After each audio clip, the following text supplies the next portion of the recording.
Hola, amigos. It is I. It is me. It is Saturday. Well, I was sitting around wondering what I want to do today. And this is what I decided. Sit here and play some Monster Trade. I don't know. I played a little bit offline. We did like... What did I do? I did like a couple hours when I first bought the game on my own, and then I streamed it as kind of like a first-ish look, and then I played it a bit more offline, and I've done some stuff. I'm not quite at Cov 10, I think is the max in this game. Where do I see this stuff? I think I'm at like 7. That's 7. So goal for today, of course, is to surpass vegetable bread, obviously, and get to the high ranks with one Baylor, Esty, and Sanguine Penguin. Quite the crew at the top. But yeah, so I think it was like last time I played, I unlocked all the Monster Train 1 stuff. All the copy and paste is here. We have it all. I have some hearty criticisms of Monster Train that I'll do my best to keep to myself because nobody asked, but like, it is kind of amusing. I haven't done... What did I do? I don't know. I just unlocked kind of like the Lazarus League, and I was trying to get that stuff to go. But Monster Train carries forward the sins of Slay the Spire in that you have to win on the clan, or whatever they're called. Yeah, clans. To win on the clans to unlock the cards, which is going to make it easier to win on the clans in the future. So as you're pushing the higher difficulties, when you don't have everything unlocked, it just kind of feels weird. Like, it doesn't play quite right. So Lazarus League, having unlocked that, it's just like I feel like I'm missing pieces. And I don't know what those are yet. But I'm still learning, obviously. Still very much learning. I don't know what like the super broken combos are or anything, other than like normal Monster Train stuff. Get your base increment values and then get your multipliers on top of that kind of shenanigans. That's in pretty much every card game, right?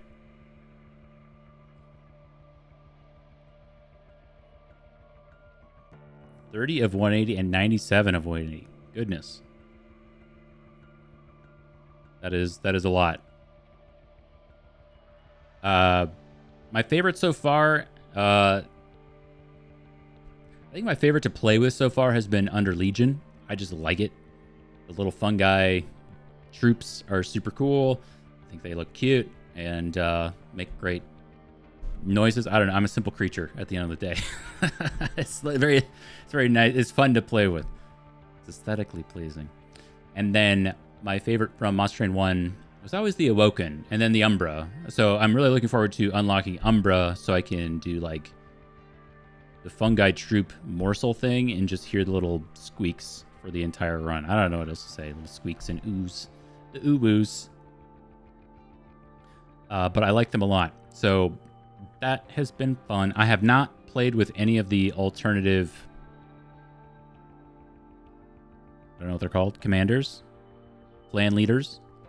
So Fungi Mommy I have not played with a single time. I don't know how to like look at them. Here? There's got to be a better way than this. My goodness. Madame Lion's Mane. Oh, question marks. Yeah. I'll say, you know, again, like I said, I'm going to try my best to keep a lot of my opinions to myself just because, like, it's a fun game at the end of the day. But I'll say while we are still a small crew here at the very beginning, that the story in Monster Train 2 is one of the more embarrassing things I've ever seen a company put out for a game at a $25 price point.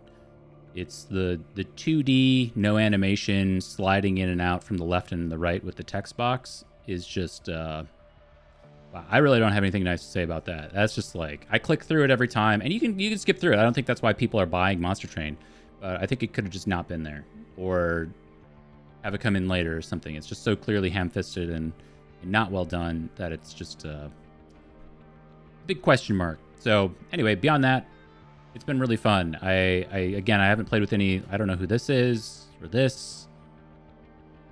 I obviously don't have these unlocked, so I'm just kind of doing the thing. And then I've done a few of the dimensional portals. So these are neat. These are just your challenges in Monster Train 2. So just 3 of them so far. I kind of putzed around with a few of them, and then I didn't really feel like I think I was doing this one at like midnight or 1 a.m. last night, and I was just like, nah, this isn't making as much sense to me, so I just quit. I just wanted the broken run, you know. I didn't want to think about things. That's not why I'm here. Just here to have fun. But for today, we'll try to win. I don't know what to do here, so do we just do random? Is that what the streamer would do? And see what happens? I feel like that's the poor way to climb the ranks, but maybe it's the better thing for long term, because you do things that maybe you wouldn't otherwise choose. There's some like very clearly broken pyre hearts in here. I was using the Life Mother's Pyre. It allows you to duplicate cards at most, if not all, shops. And if there's any mechanic in Monster Train that ends up being broken by the end of the run, it's just duping a really powerful card. It's the old, like, if you see the event to copy 5 cards, you should probably just copy 5 cards. Almost every time. It's like 95% of the time. Yeah, I was watching Baylor play Random Randoms, and I forget what he got, but he got 2 Monster Train 1 clans, and it was just Monster Train 1. I mean, there wasn't really anything different. Maybe I should do that, actually. I think that's good advice. I don't want to just get Monster Train 1 clans, because I did that already. And it's neat. I think if you could do, like... Well, actually, you know what you could do? You could probably do this. You could do Random Clan, and then... So, primary Monster Train 2, allied random. I think that's maybe a fun way to do it. And then we can get combos with these guys. Comboing with the alt clans maybe isn't so bad. But primary, I think we should do MT2. Yeah. Yeah. Yeah. How you guys doing? Got any Saturday plans? Beautiful out here. I walked to get a coffee this morning. That was my outdoor activity. And then I'm going to work out a little bit later.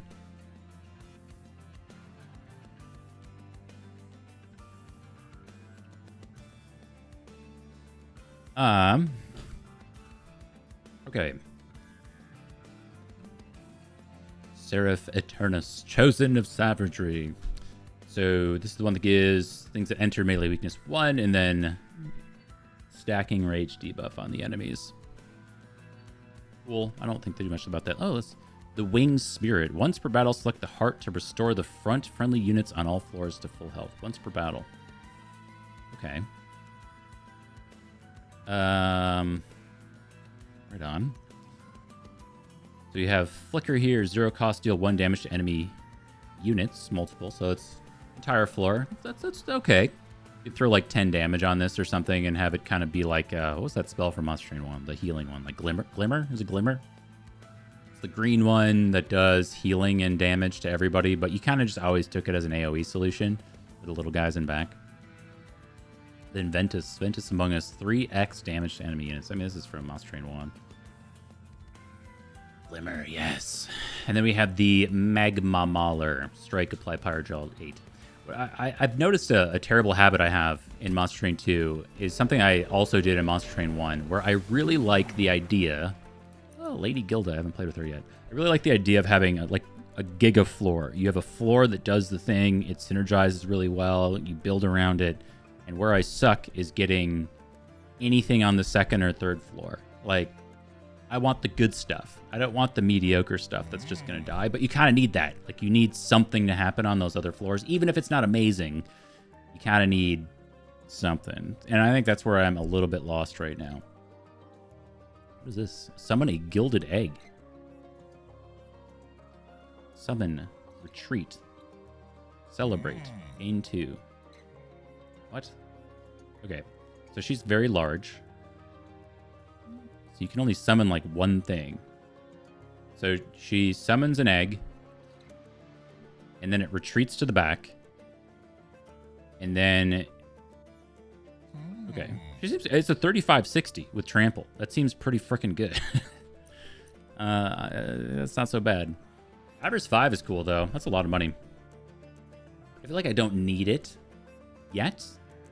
I got a really amazing Avarice build to pop off. It was the it's the mechanical dragon that when it dies, it gives you an egg. I can't remember the name of it, but I gave it like Avarice and multi-strike or something, or it got multi-strike or 3 attacks. And then I got the multiply or duplicate by 5 event, so I had 6 of them. And then I had the duplicate Pyre Heart, so I got like 6 or 7 of them by the end, 7 or 8 of them. And so every floor was just these dragons with tons of stats, and then they all had Avarice. I had like thousands of gold by the end. It was amazing. I wish I was streaming that one. Just completely broke the game. And I think I was playing with Banished, so I had the ability to shift floors and stack them all on one, which was just, I mean, it's just like, Monster Train's about breaking the game. It's not about having a fair and balanced experience.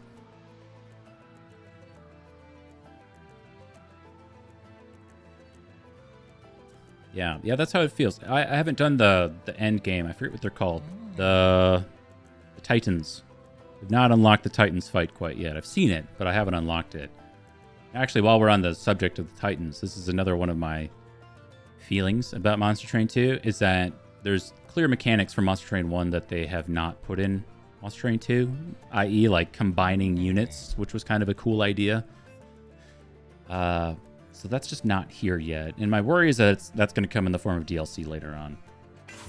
We'll see. TBD. I'm not actively worried about it. When you play 3 different kinds of cards in a turn, draw 1 and gain an energy. That seems great. Oh, Lost Luggage is also extremely sick. Draw until you have 10 cards. What is our starter deck? Oh, we got the Flickers, right? Ooh, and a sackable Whelp. That's cool. Oh, Torch. Ugh. I forgot about Torch. Oh, yeah, we have this guy, too. Okay. Interesting. 3 different kinds of cards. Are we doing? We have the 0-cost Flicker, a Torch, and an X-cost. I think with the X-cost, being able to play it for 0 makes versatile Ember Staff really appealing.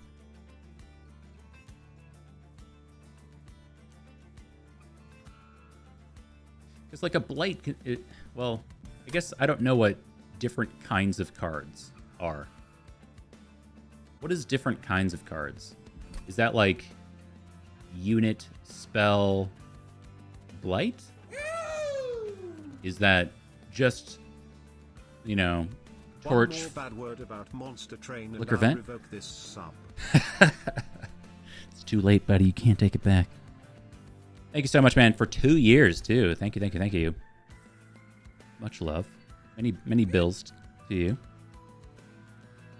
Unit, spell, equipment, room, Blight. Okay, so that's way harder to do than I thought.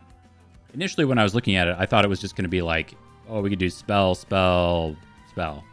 Like 3 different cards, not card types. Okay, so this is harder to do. Maybe we should just take Lost Luggage then. This is like draw 5. Sick.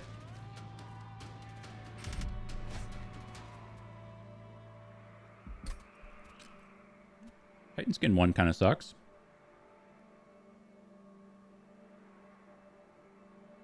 It negates our Flickers and our Whelps. But don't you just kind of always do this in the beginning? Health as a resource or whatever? Also, we have the Winged Spirit for our champion unit. Our large lady.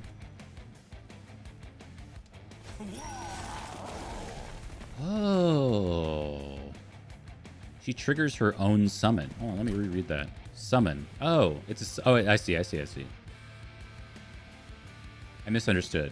Triggers when played. I thought you had to summon a unit on the floor to trigger this summon ability. It's an ETB. Why can't you just call it an ETB? ETB, summon a Gilded Egg. Then I would know exactly what it is. Here, well, we just got to make sure that thing doesn't get cleaved down at some point in the future, because I'm going to forget that. Oh, they're super dead.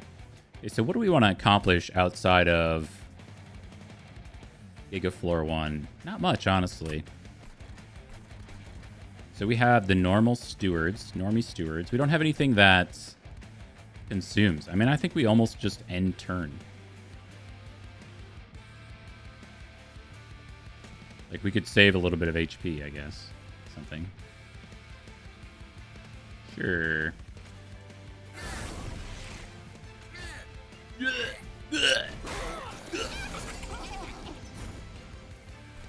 She's a top floor unit for you?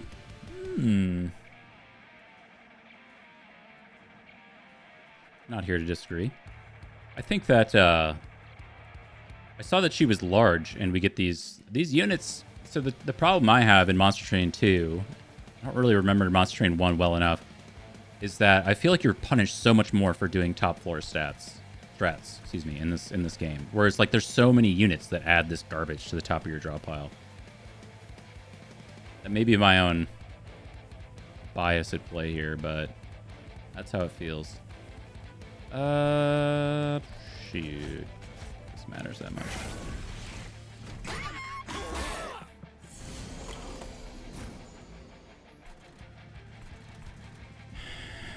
Kind of a problem.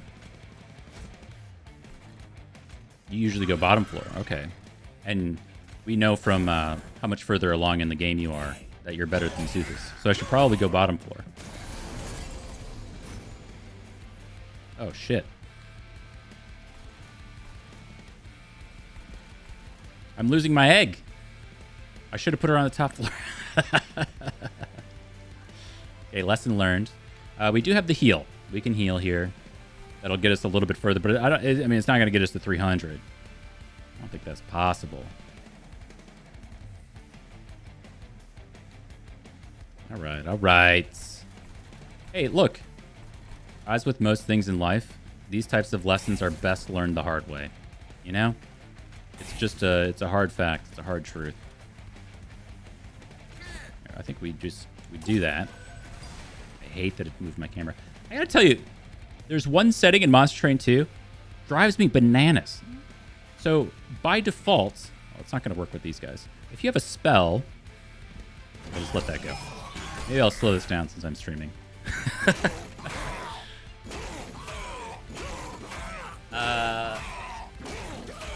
If you have a spell and you're holding it in your cursor hand and you're thinking about your turn, so I would do stuff like this. So I'd be like, I don't know, do I do this? But if you're holding it towards the top or bottom, it'll shift the camera to the top or bottom. You have to go into the settings, scroll while playing cards. Who would ever do this? What psychopath actually has this on? Who uses that? Does anybody actually use that?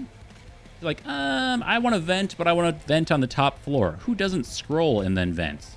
Who holds vent and then lets go? Because then it's a mini game of like, you don't want to hold too long because then you're going to go up to the pyre. That's a goofy one for me.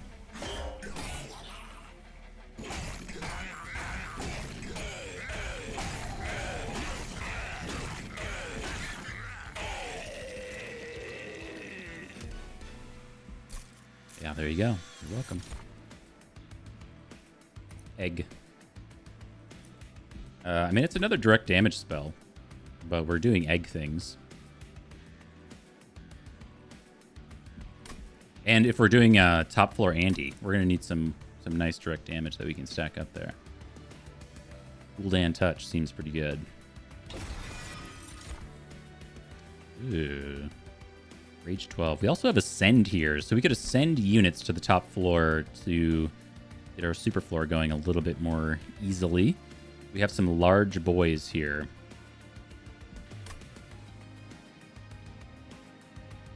Yeah, I really like that utility. Ritual Battle is here. It's a very breakable card from Monster Train 1. I think if we did, like, in theory, if we got multi-strike on the Magma Mauler with some Ritual Battle going, it could be really nice, like, second floor kind of situation. I could see that being really good, too.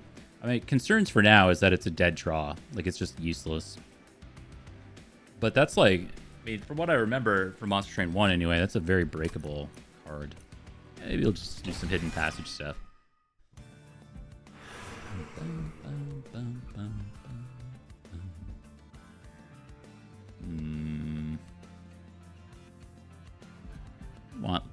I want the new stuff.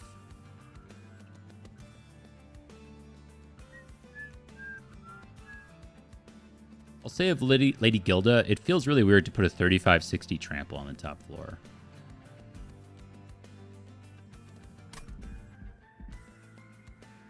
Not struggling out loud about it, but I'm struggling internally with the idea a lot right now.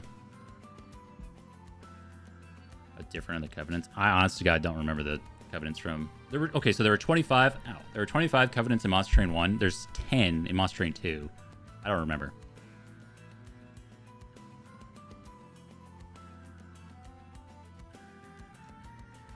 Yeah, that was a covenant thing. That's Cov 6. You can see. Oh, somebody was telling me that I was covering the like the boss health or something. I think what I'll do.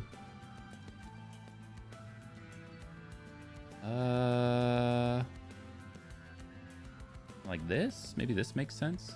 Ooh, I'm gonna be backwards.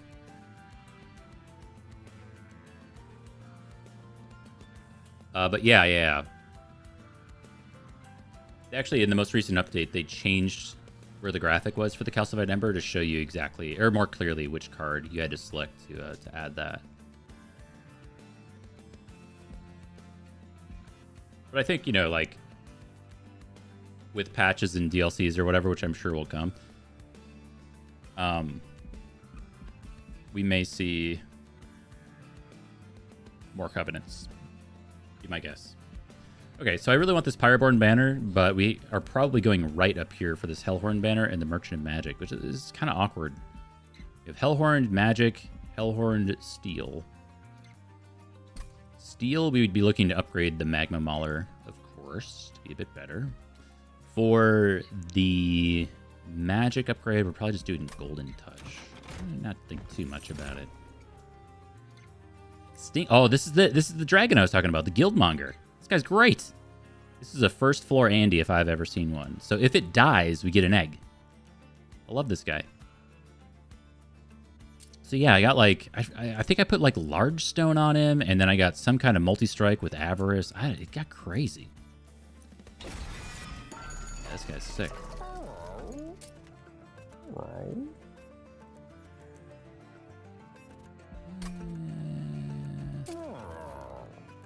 Magic power is pretty good.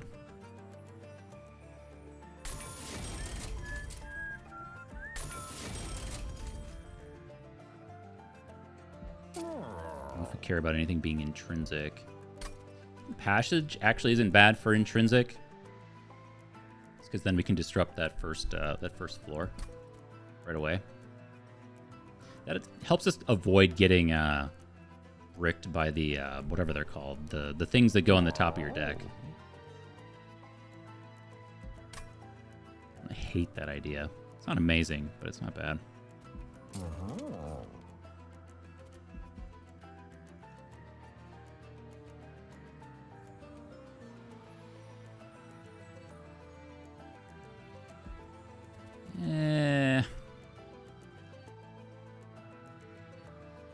Maybe I like the idea of it being 0 cost more than the idea I like the idea of it being intrinsic.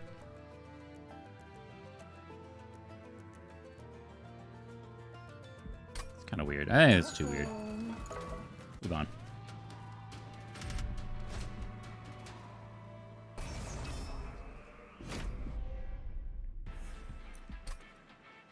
Super free. 3 1s since we're going top floor. Better retreat. So we know you need to die, and we can just throw you behind, I guess. Get things started. Big question is like whether or not we would throw this guy here in the future, because we always want this guy to die on the first floor, but maybe he goes back here. I just kind of want to get this started because we do have a lot of direct damage spells.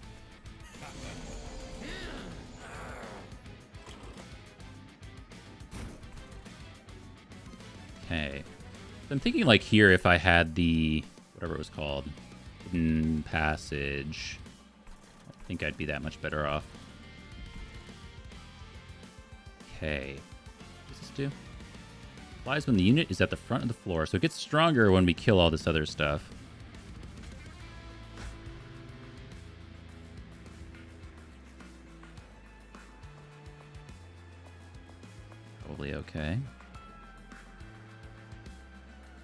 Oh, I have this guy too. We don't need to save the health because we have the pyre, but it is something to do.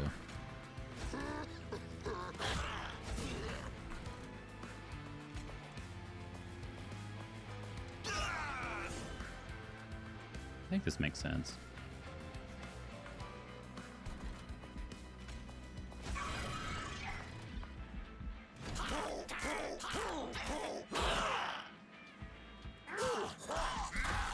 Yeah, the Vengeful Shards really aren't that bad.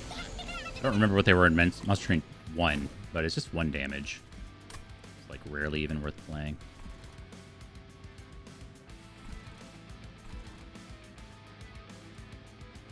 Okay, so I think we want to vent on the bottom for 1.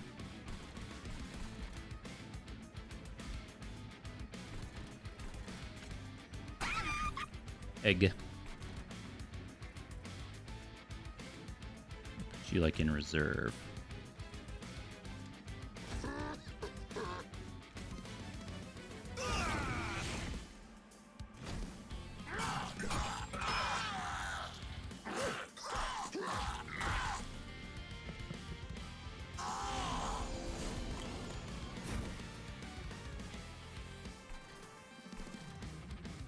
Okay, this guy's dying.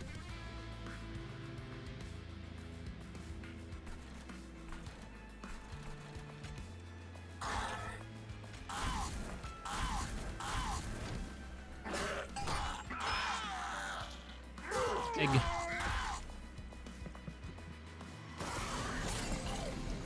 Run away. We want to get back to our hand. What is it called? Golden Touch.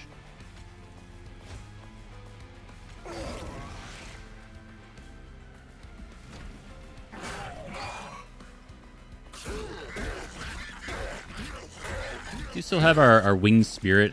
Do we use it here? Depending on what we get. No, wait. 16. We can get there. You're not even doing anything. It's a little spooky. Do we? Shoot. It does have 32 Pyre Gel.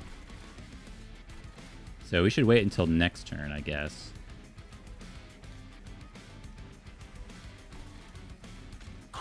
Oh shit, he had Pyre Gel. No.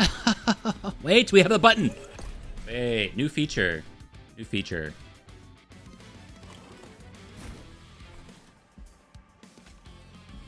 Ain't got no shame about it. I'll do it. 3 egg. That's crazy. 40 some odd damage. I really like the Pyre Gel a lot. 46, buddy. Do we get there? Yes. I really hate how that moves the camera up top. I'm just too whiny about Monster Train. Why doesn't the egg attack? I want the egg to attack. You're up to 5. So if we don't loot here, I gotta see the loot tables. I don't have them memorized. If we don't loot here, I think we go over 8 next turn. Alchemy's nice, but I don't want the calcified ember. I don't want those. Ooh, Hornbreak. Dude, this card was so good in Monster Train 1.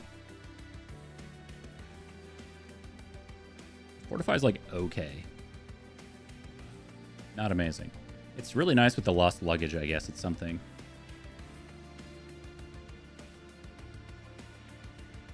You can loot in a store, really? I thought it was only on the card reward screen. That's nice tech.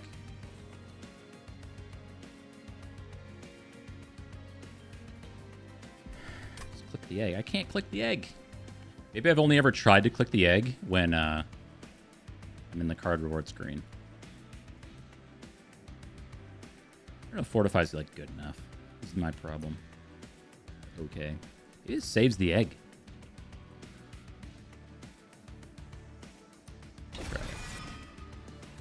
Okay, so at 5... Oh, we're not even getting the A random artifact. Yeah, this isn't good enough yet. 6 is the good break point. I think the most I've ever gotten to is 12. I've never gotten to the full 13. We're going to save it up. Look at that. You're so right. Let's click the egg. Okay. It tries to flash at you.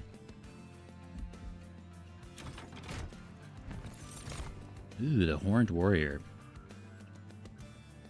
That's just a good card.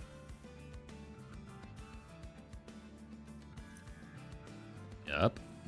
So we have floor 1. We're going to get Pyrogel applied. So we're Guildmonger, Magma Mauler, floor 1. And then floor 2, after the Pyrogel is applied, then we can Horned Warrior with the multi-strike. Seems good.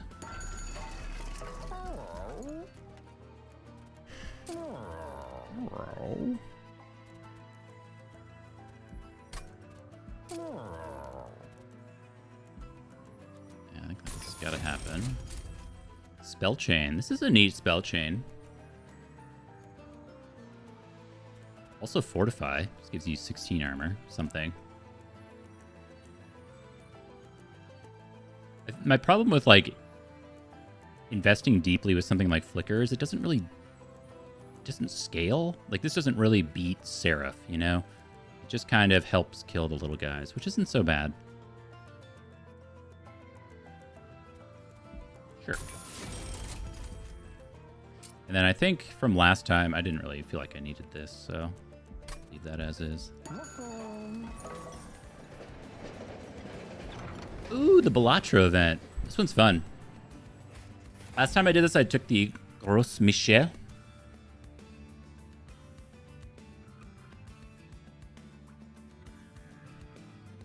So we have Canio. Is this real? This is real, yeah. Balatro is in Monster Train 2. There's also an event made by Richard Garfield, PhD, which is really fun. I forget. There's other fun events. When you purge a card outside of combat, gain $75.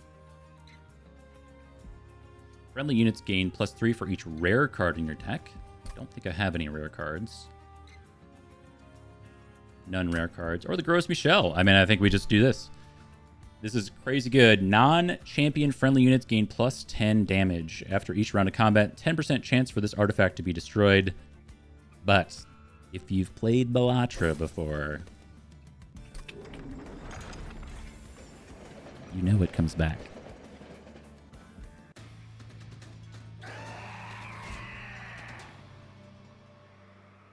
$98 out of 180. You just woke up on a Saturday and decided to beat the bejesus out of Monster Train 2. I'm over here struggling on Cov 7.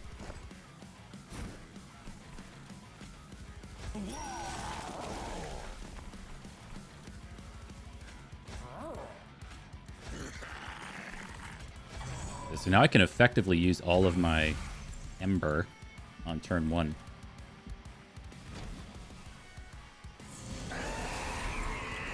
Hey, what does this one do? I didn't even read. If you have no units, it deals 5 damage to the pyre. Okay, I think we should be good there. And then for all this, like, 8 chip damage, we have our Fire Heart, or whatever this is called.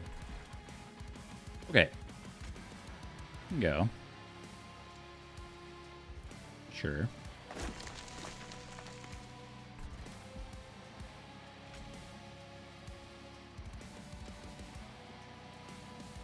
This makes more sense.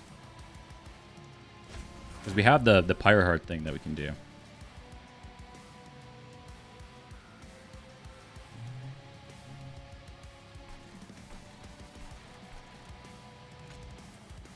This thing does crazy damage with the banana.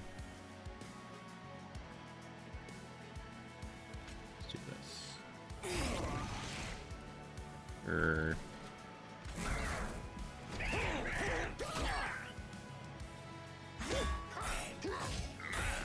So, importantly, the banana is after each round of combat, it has a 10% chance to break.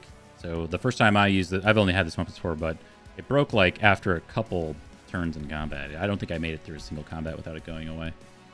It's too bad.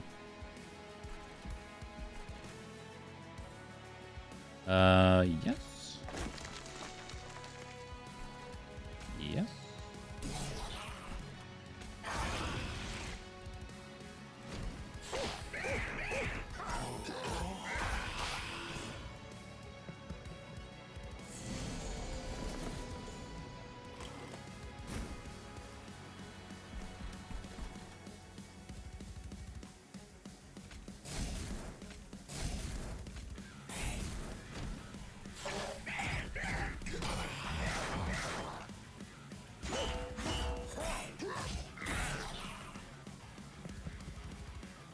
I haven't determined who the weakest clan in Monster Train 2 is yet, but I've had the least fun playing with the Luna Coven.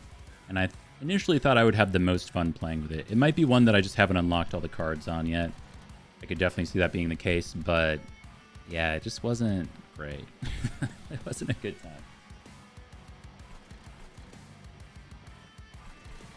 There was too much, there's like Phase of the Moon stuff going on. I don't know how to describe it. It's like, why did I do that? Never mind, I'm just yapping. It was like, it seems cool. Like there's a new thing that pops up. It's like you go between half moon and full moon, and your cards have different effects depending on if it's a half moon or full moon. You can kind of force full moon or half moon. But it just ends up being like, it felt at the time, it was really weird RNG on whether or not I had, say I had a bottom floor full moon deck. If the boss wave started and it wasn't a full moon, and I didn't have a way to make it a full moon, the run was over. And I just lost. And it just felt really bad. I don't know. Oops. Well, I guess it doesn't matter. Like I said, it might just be a thing where I haven't unlocked the cards to make it interesting yet. Do I want to save you? I really want you to die.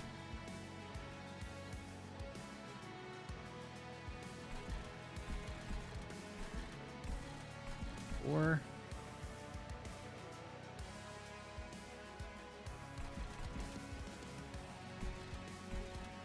yeah, I want you to die.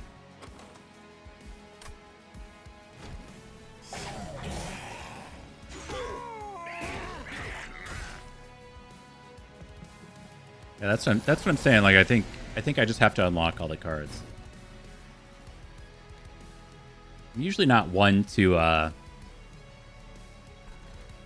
like, I don't mind unlocks in most games, but in this instance, yeah, I don't think that unlocks in card games like this are actually that interesting.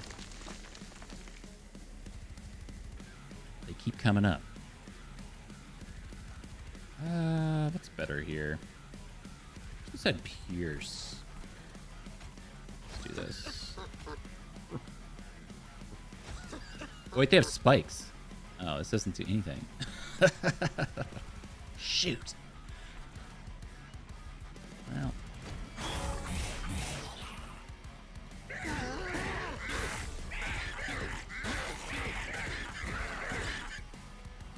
Eight Pyrogel. I don't know if that's enough. No units. Shoot. Okay, well, you can tank. I don't know. This isn't looking very good. Take 8, idiot.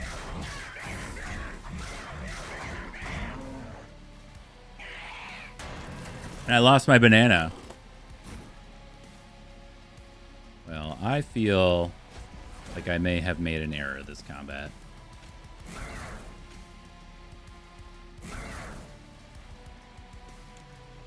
$258. Oh, we're so close. Why does the egg do nothing?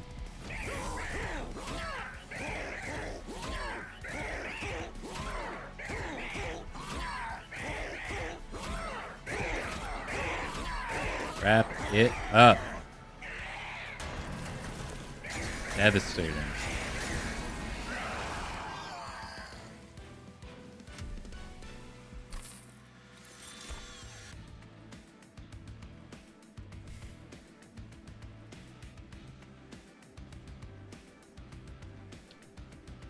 Hell Furnace is pretty amazing.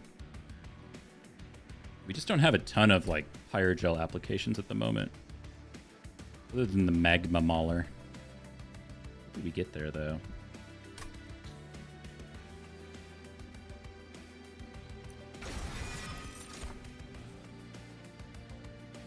Ooh, the Steelworker. Yeah. You do Steelworker, and then you put the Horned Warrior behind it.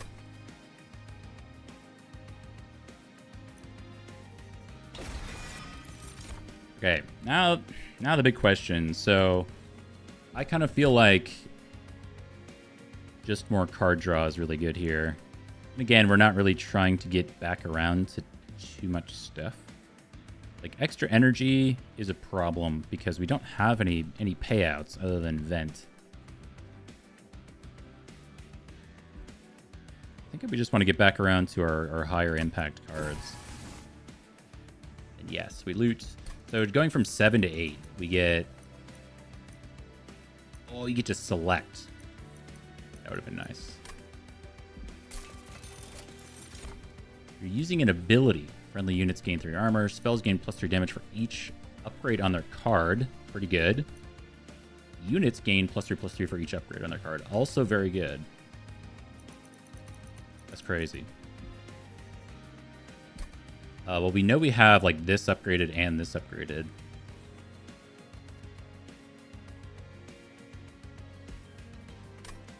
So yes. I mean, we're definitely doing this as well. +3/+3 is really nice. Because we're going to be upgrading the Horned Warrior, so getting +6 extra damage on the multi-strike is kind of crazy. But let's do this for now. Summon triggers an additional time. We get 2 eggs?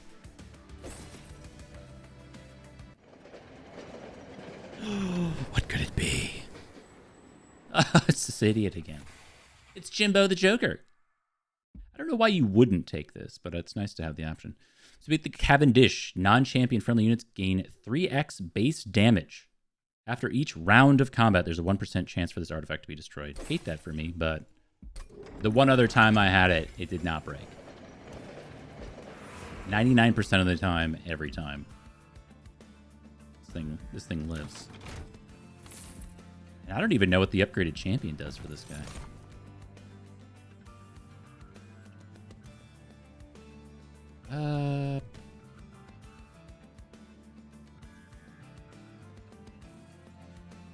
The Enchanted Chamber's fine for floor 2.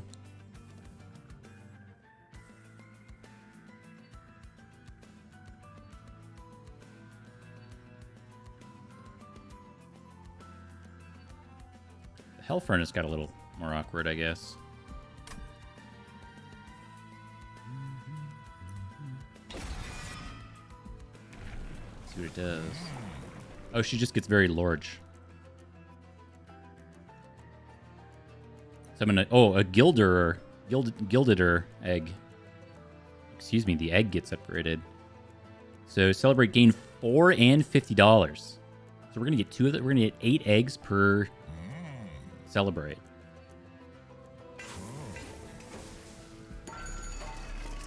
Multi-pass. Yeah. Crazy. Look at that. 45 times 3. Whew. He's a killer. Also really like it here to apply 8 Pyrogel with the room. But, I mean, hello.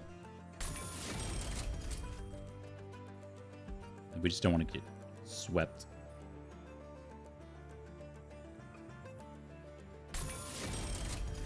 Now, we could go endless on the Guildmonger. That's something to gain even more egg.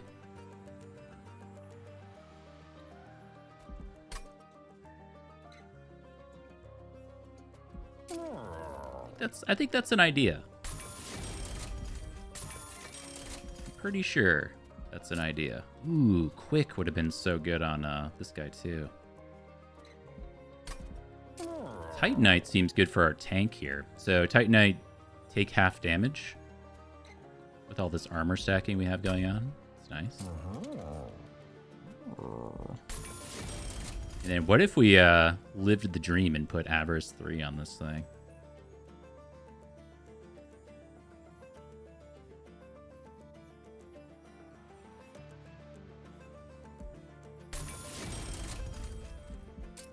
Thinking plus 10, huh? I think the quick doesn't matter as much, but applying the Pyrogel first before the second guy goes, I mean, it's kind of a thing. It's not like amazing. But I feel like investing because we need our large eggs to live. Ooh, dualism on armor, dude. Hell yeah. Start of the battle, enemy units on appear on each floor. They are 3/3 with corruption, though. Corruption is ass. I hate corruption, dude. I mean, we could do it, but I hate that. I'm just gonna skip. We have Avarice 3. We don't need $150. Hold on, let me see. Let me see the 2 large eggs. Ooh, they're huge. Okay. 8 egg. Maximum egg is down. Look at how large she is. Nice.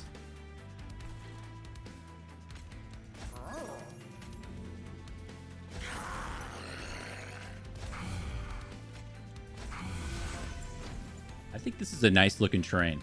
We got something going on.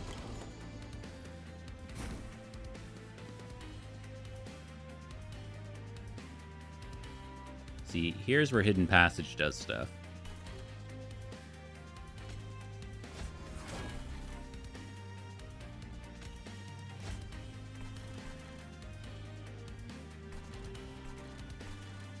Could stack. We could throw this guy up here, but I don't think that's that good.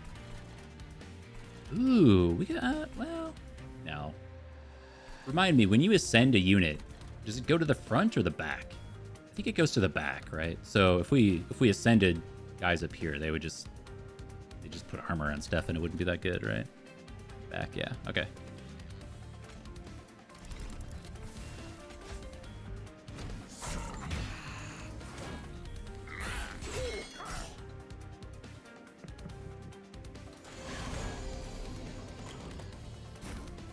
Okay, incant guys on the bottom, sure.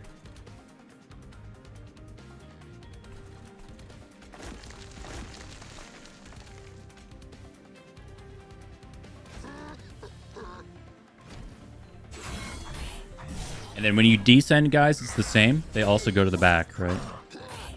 Because there's like ascend and advance is like a new card.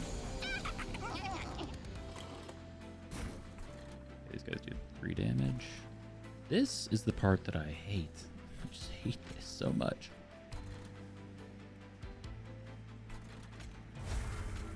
Okay, we got the vent.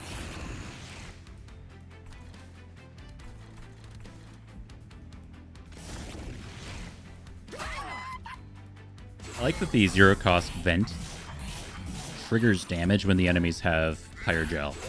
It's just the act of like playing the card or what have you.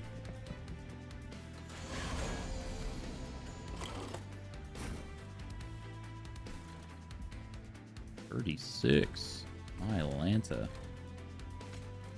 Oh, we technically don't need to play the Golden Touch. Does this do? Sap 2? That's fine.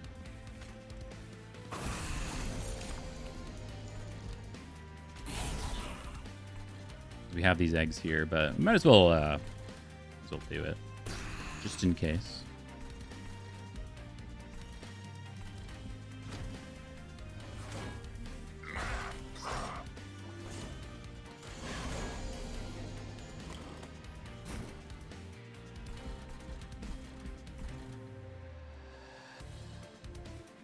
I do really want this guy to die, though. Oh, I guess we don't need it, right? Yeah.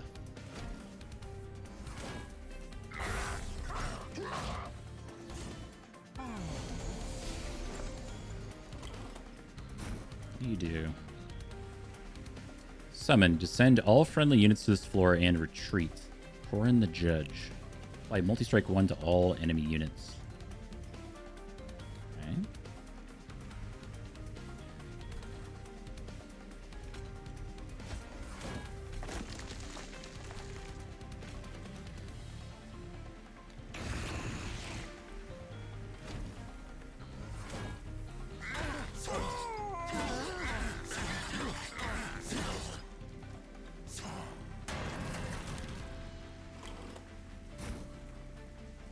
We win!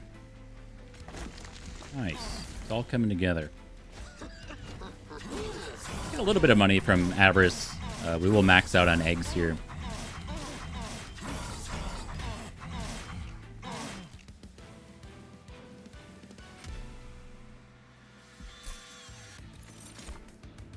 Okay, we have Make It Rain.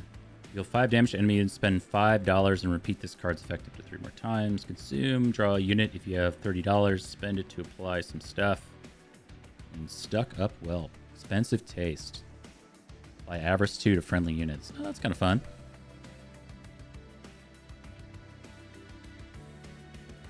Huh.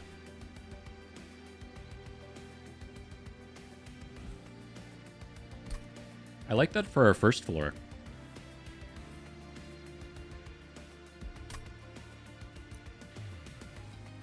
I don't respect these bloated whelps. I don't understand them, honestly. What do these things end up? How do you make these things go crazy? They sacrificed for 1 damage. They're 1/1s. How do you make this good? Or is this just an early game thing that you let go? Like, there has to be something that I don't understand. Like, there has to be like a sacrifice trigger. So when you sacrifice it,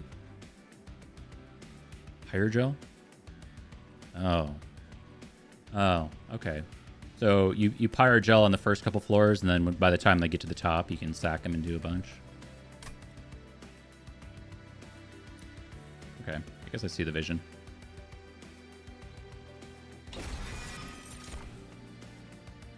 Ooh, branding right. I remember this. Deal 5 damage, apply 20 armor. Pierces. This card's so good. I like the design on this one a lot. And battering ram. I remember battering ram. The multiplier. Like, we don't have that much armor going on the second floor, but it's something. You kind of have to put permafrost on it and then use it to kill bosses. I feel weird because we're at 31 cards right now. We just haven't had a chance to remove. It's kind of a thing.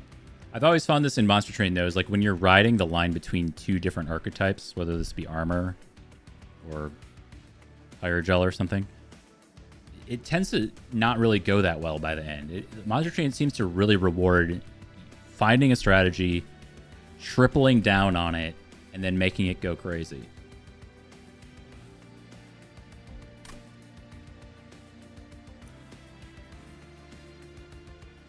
I think this helps, though. Loot. Okay, when you damage your own unit, reduce cooldown by 1. When you equip a friendly unit, apply Conduit 4.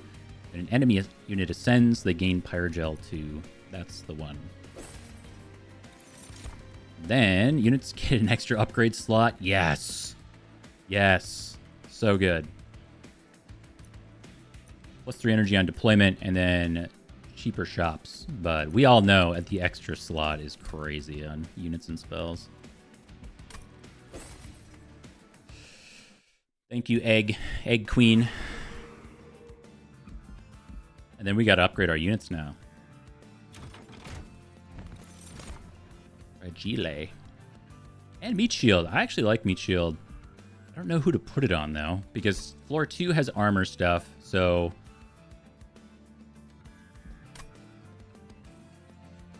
No, yeah, I don't know where to put Meat Shield.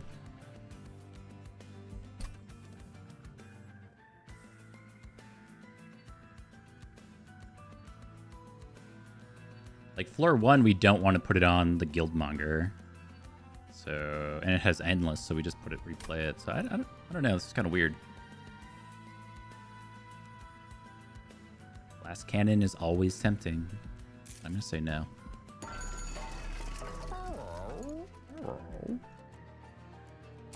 Multi-strike 3? God.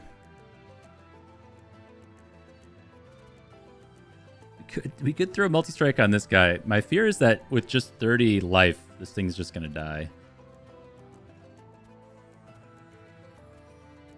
Wow, this goes so crazy. Is there another thing we need to endless here? I don't think so. Luke 22.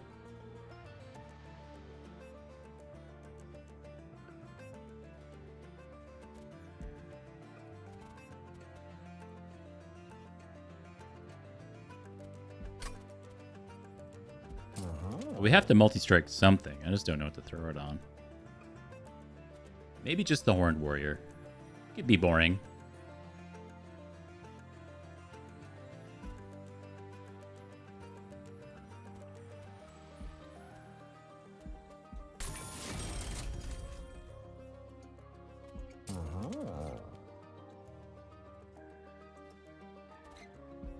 We're gonna roll here. Used to one size, huh?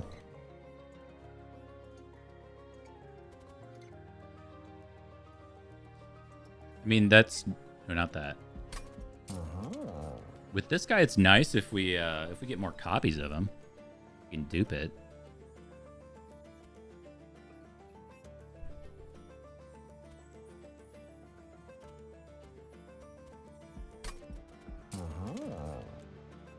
And Titanite, I just don't know.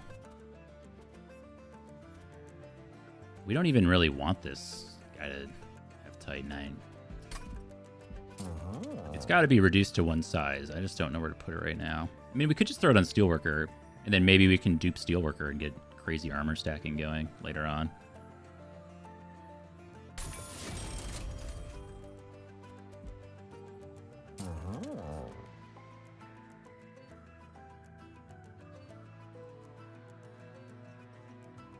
We could put 20 health on the whelp, just so we can maybe activate the cooldown multiple times if we get it down soon. Otherwise, it can just get swept away and die, of course.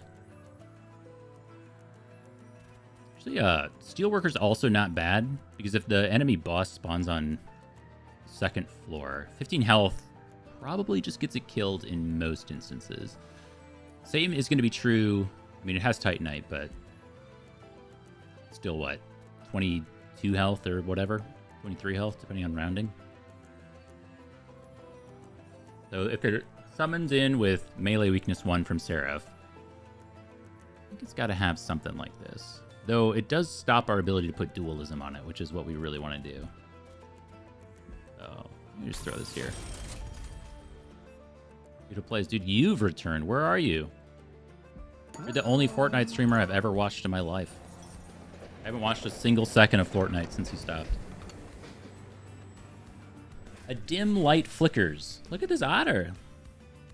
It's kind of goofy. What is this blue light? Is he a waxen? Oh, it's a stoat. Excuse me. It's not an otter. My bad. You want one of these sigils? Go ahead, take one. Do you take a sigil from the stoat? Ability, worthy sacrifice. Gain 3 energy. Reanimate 3. Interesting.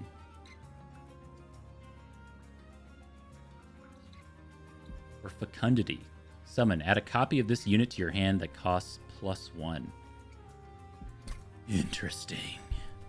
Interesting. So we kind of found our ability to duplicate Steelworker in a way. We also can... I don't know if we want reanimate 3 on anything. Yeah, what do we fecundity here? Do you think it's just Steelworker? Because it's one size?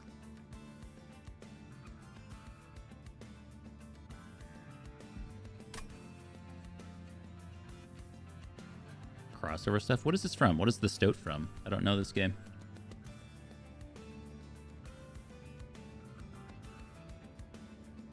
Inscription. Oh, I think I watched TikTok play that for like 30 minutes. I don't know too much about it. It was years ago. It's got to be this guy. There's nobody else.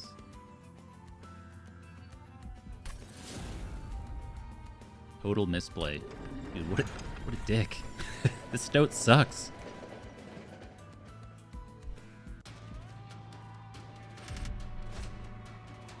Multi-strike. This is such a trap. Okay. Put our large lady down.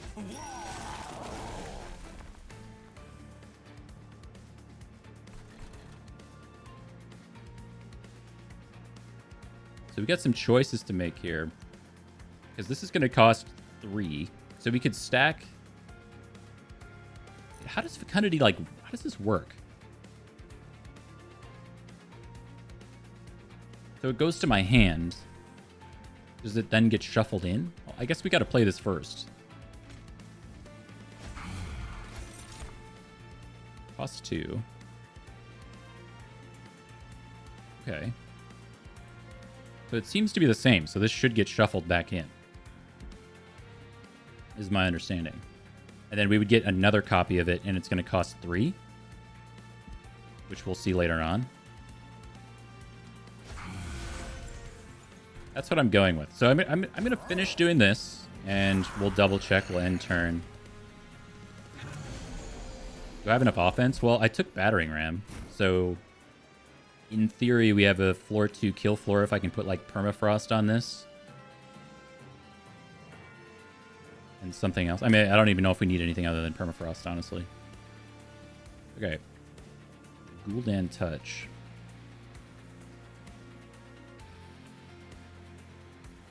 Holdover? Holdover would also work, yes. Yep.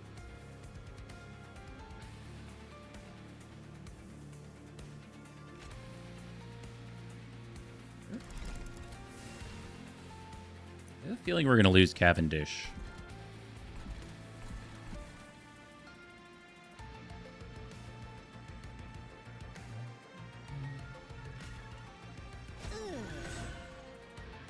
I should care less about the Vengeful Shards.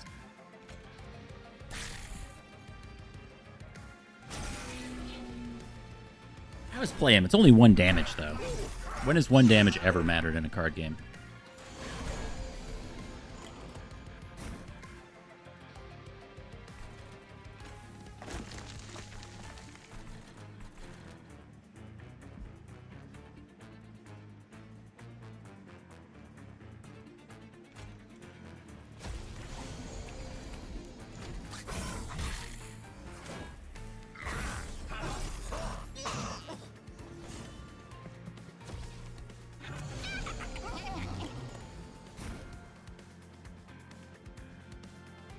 That's a little awkward. That's fine.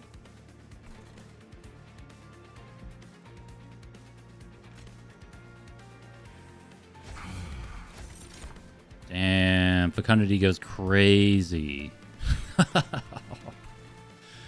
Whoa.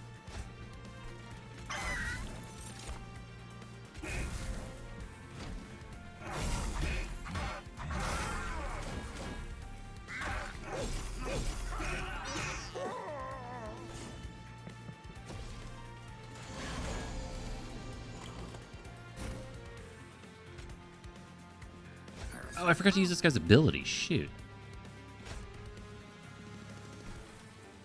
Nobody was screaming misplay. I thought I was playing perfectly.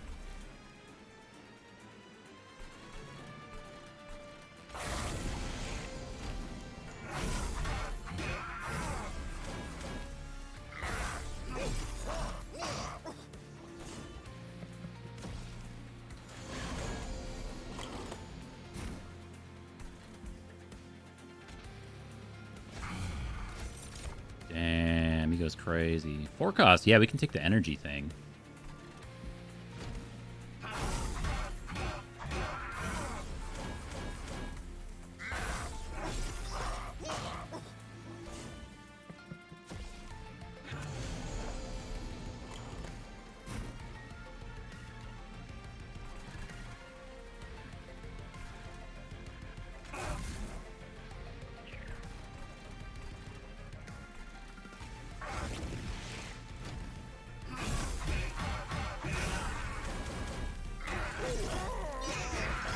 See if we get the armor spell.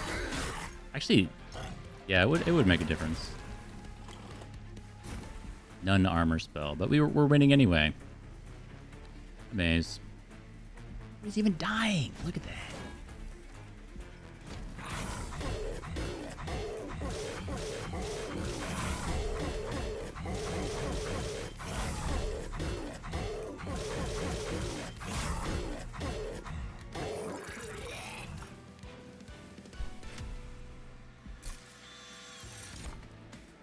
Okay.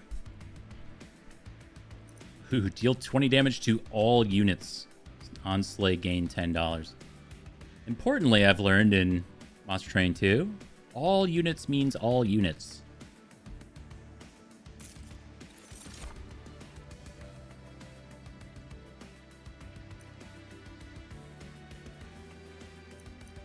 Oh, we have none imps. These are whelps, not imps.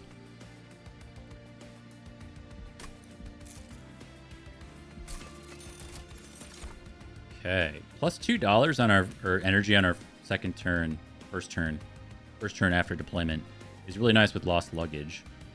The unit gains Pyrogel, gains +1 stacks. That is nice, but we just take the extra energy with all our 10 cards on turn 2, turn 1. I don't know. Kind of confusing. Hellfire Bellows notably goes with her Flaming Talons really well. Do this.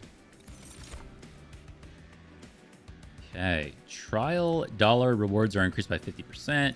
Friendly units gain +3 on Slay. Start of turn, add a random imp unit to hand. We do not have space for this, so we'll skip that stuff.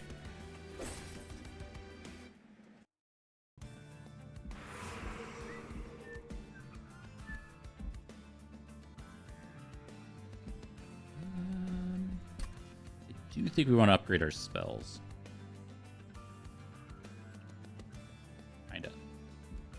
Yeah, because we want to get like permafrost or whatever on battering ram to kill bosses.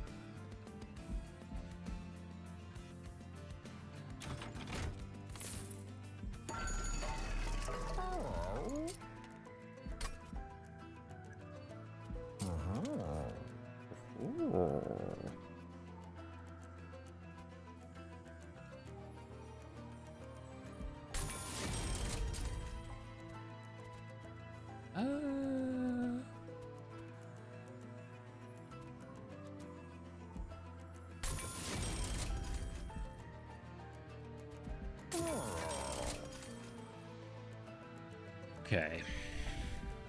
Just some spell chain, huh? It's not terrible on our fortify. Something.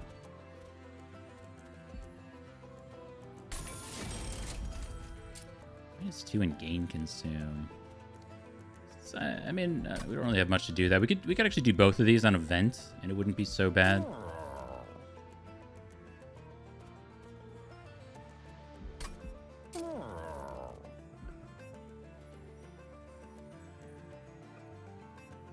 +6 damage. I just don't really want to see it again.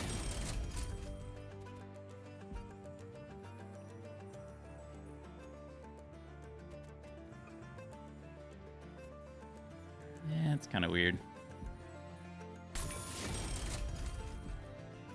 I really want to like Holy Stone, but I don't know what to do with it. It's such a big investment, but I don't think we care. Like, nothing's really making it to the top. Maybe I should do a cheap remove at this point, because this stuff, like, never goes down anyway. Got a decent amount of money. Ah, the Historian's Razor.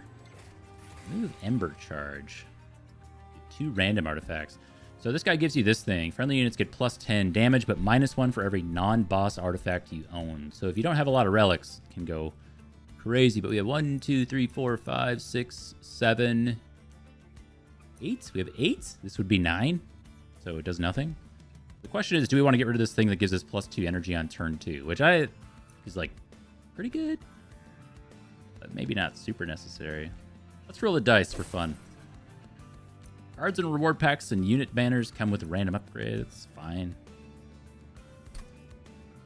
Blights and Scourges cost 0. Fantastic. That's an energy upgrade. Let me start this up and quick break to get a drink.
Wrap this thing up.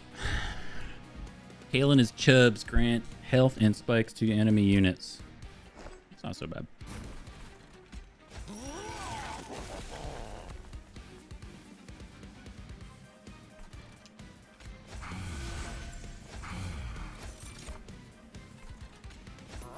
So if we take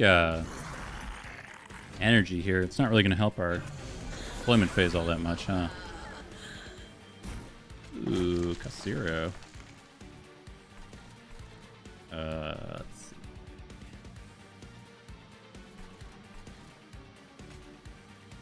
So when you're eating, you grant. Oh, this okay. This is the chub. Got it.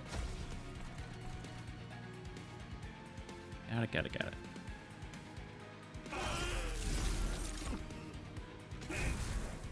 Corruption on this guy is so sick.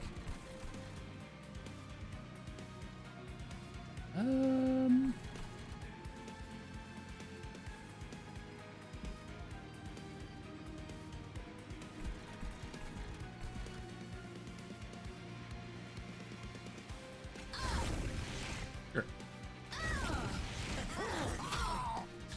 Like, on the one hand, I could save that, but on the other hand, I could just not draw it again.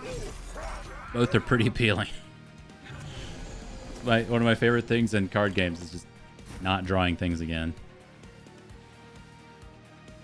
In-deck kind of guy.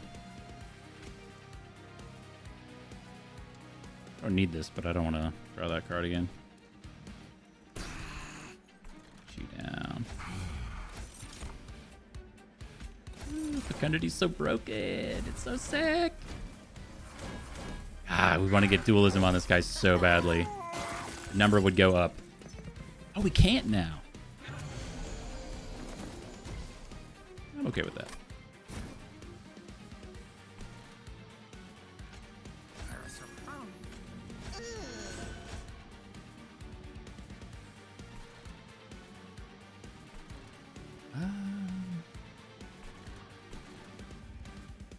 I feel like yamming this in on the bottom floor now.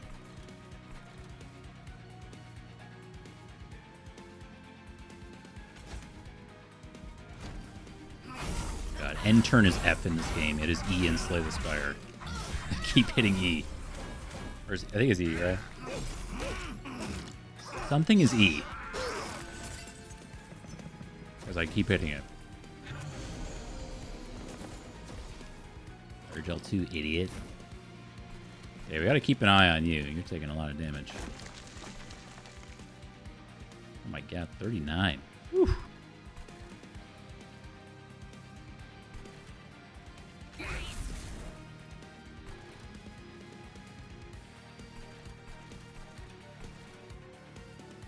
I'm trying to see if battering ram here actually does anything. 276 damage. Guess it prevents a small amount of damage. Whatever.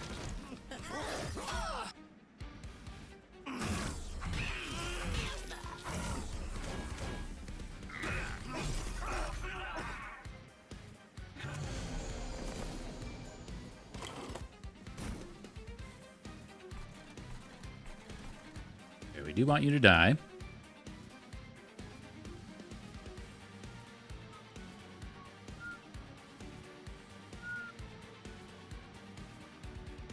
This is fine.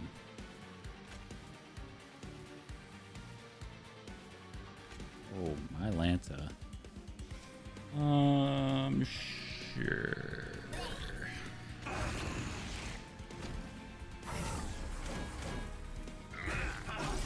Totally getting the Steelworker here on top of the dragon.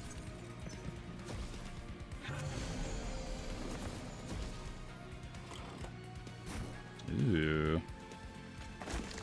Never mind.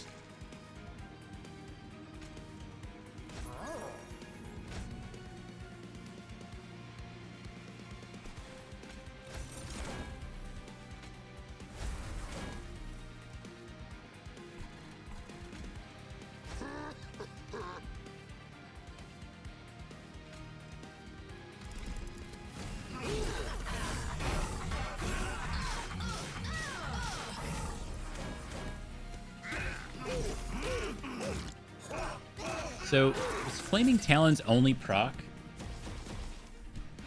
when the boss goes up a floor like that. So if it goes from floor 3 to floor 2, is that technically a descend? It's not just changing of the floor. Right?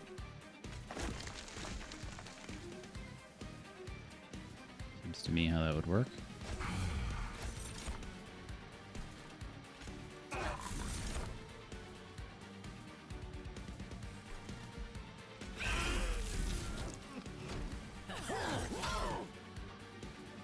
Oh shit, that thing's not dying, right?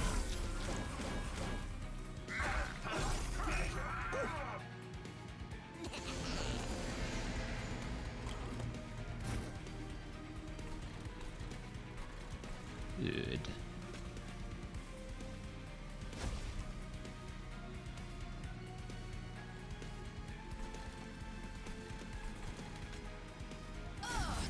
Oh. I guess we just rip this now. No reason not to.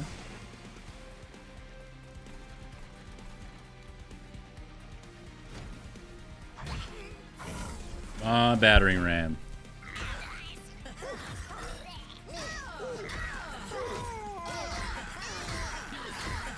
Some money. 430 bucks. Win? Yeah.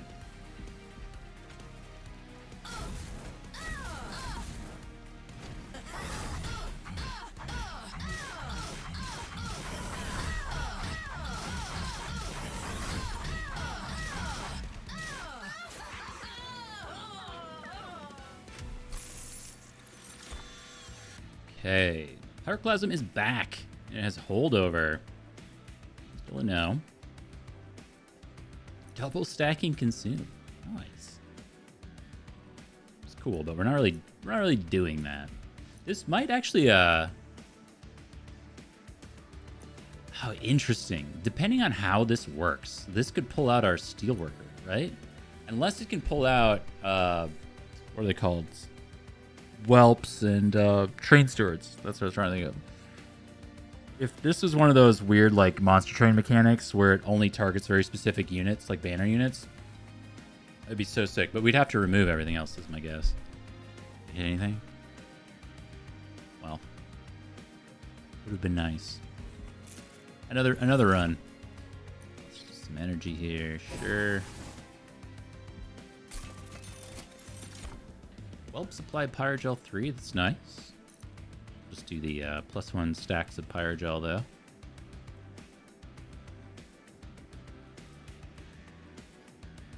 We actually don't have any equipment this run, do we? Okay, 50% chance to remove all buff effects when an enemy unit enters the train. That's nice. Unit cards without upgrades cost -1. Summoning a Whelp reduces cooldown of friendly units by 1. I don't think Purified Soul Shard is anything. It's nothing. I think water's not bad. It's fine.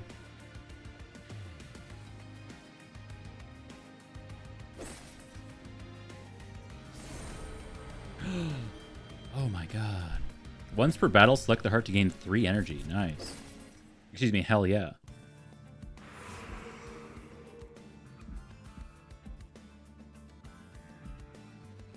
Well, removal sure is tempting here.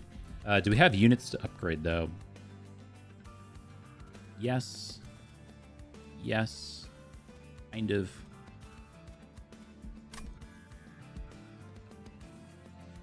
It's more so that the removal goes crazy. What are we looking to duplicate in the future? Don't know. Like, Steelworker is very cool and tempting and all that, but we're just not going to have space for him at a certain point.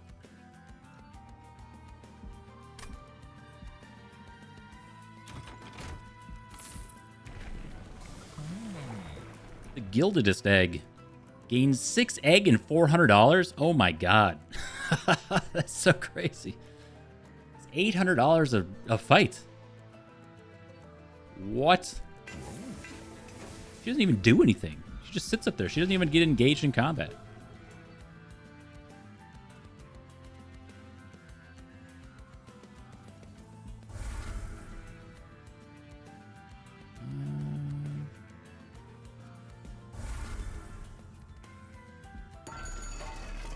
reduced to one side. Ooh, large stone. We have large and smidge.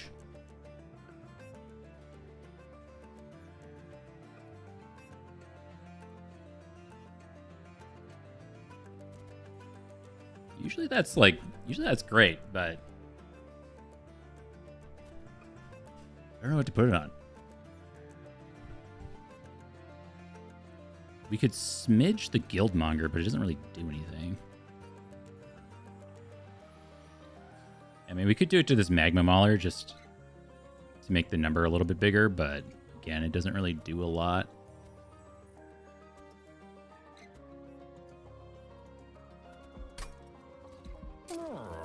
It's just a little better. And, you know, being just a little better isn't so bad.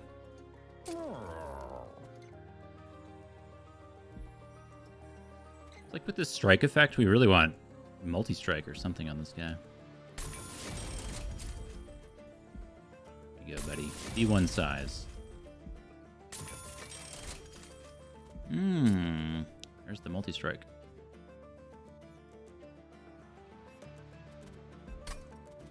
No, I mean, this stuff just doesn't matter. The thing is, we have so much, we're gonna have so much money. I just feel like we should put stuff down. Even if it doesn't mean that much. Like, we put average 3 on this guy just because he's gonna be around.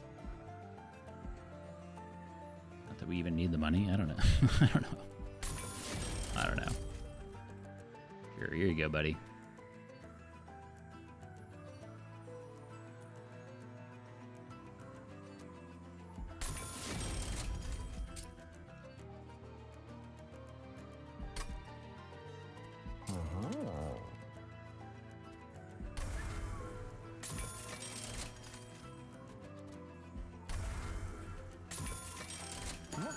I don't even know if the torches are worse than the bloated whelps. Like, I just have no space on the train for that stuff.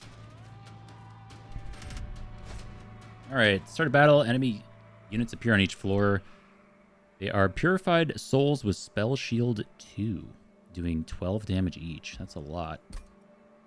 I mean, she can take it, and we can heal her up. The thing is, we just don't really need the $400. And they would probably kill... I think they definitely would kill our steelworker. I'd have to do the math. Well, no, I mean, we're probably getting, like, a vent or something. Why not?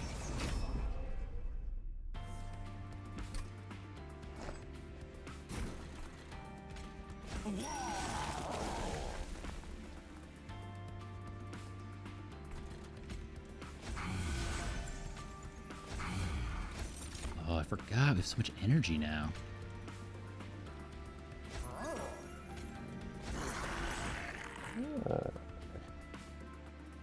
It is really tempting to throw one of these guys down here, but I don't think we need it. Nice. So we can play the 3, and we can play the 4.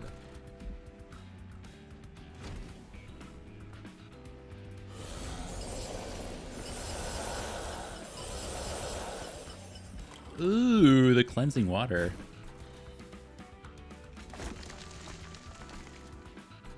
Oh yeah, the deck is sick. So good.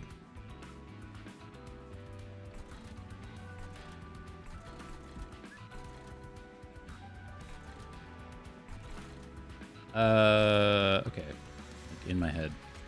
I don't know what I'm doing. Spell chain. Alive.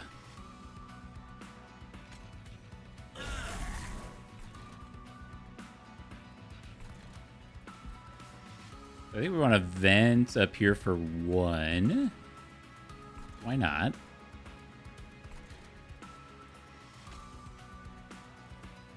So I wonder if we want to do, what's this called? Hell Furnace. I just feel like floor 2 is really good, because then they get the proc off of the Flaming Talons versus just the Magma Mauler, but... Like, I think we win this combat pretty handedly. It's just a matter of future planning. This does nothing, right?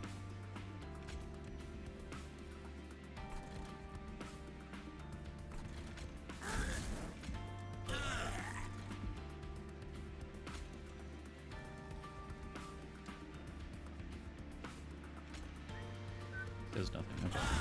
Move on.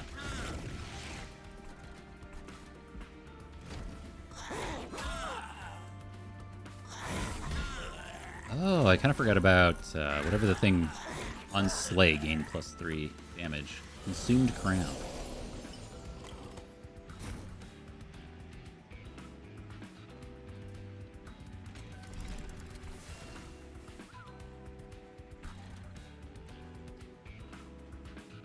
Well, that kind of sucks.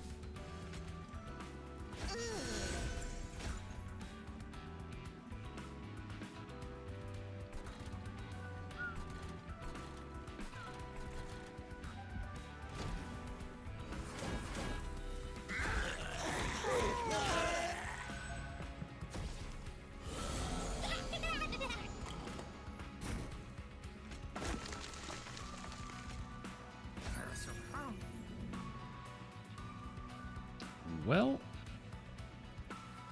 we can do 4. We cannot do 5.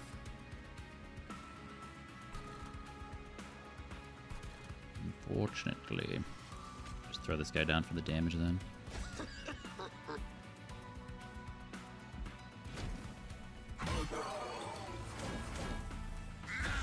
Well, actually, it was probably correct to play the whelp, sack the whelp, play another whelp, because I think we had an extra energy at the end there, right? That way we're not drawing the whelps.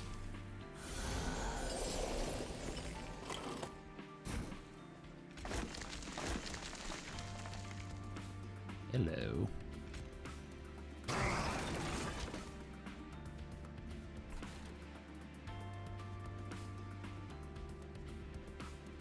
Yeah, same kind of idea here. Wait, you're silencing everybody? So I can't use your ability? That sucks.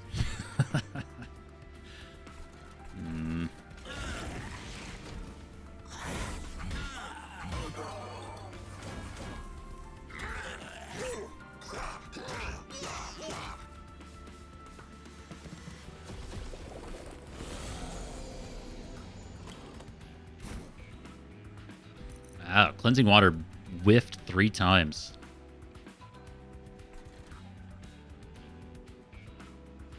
And this guy's going up top. Oh.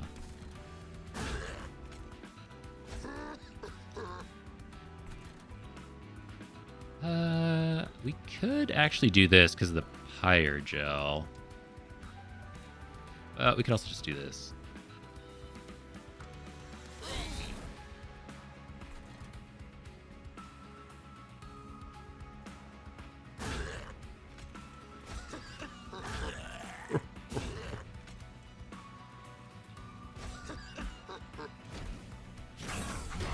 Come here.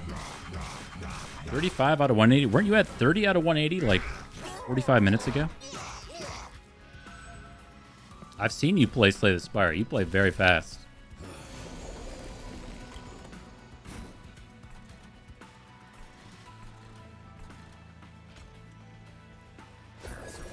I didn't know you were that fast. My Lanta.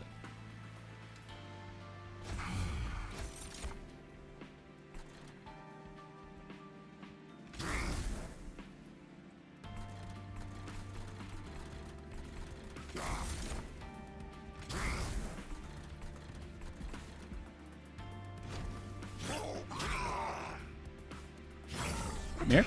Yeah, you're playing some real monsters. Nice. Good time.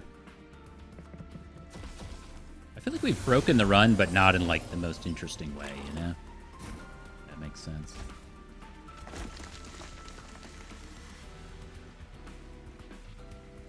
Oh, you're not even dying, huh?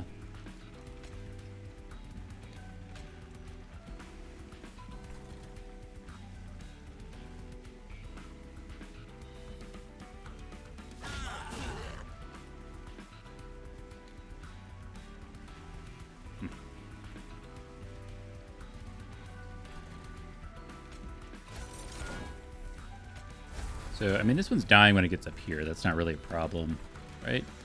216, 106 plus some amount. It's got to be enough. You scared when he goes up a floor? Resolve. Triggers after combat. Gain Rage, Regen 20, and Spell Shield 2. Also multi-strike. Oh my god. He does all the things. Wow. All right.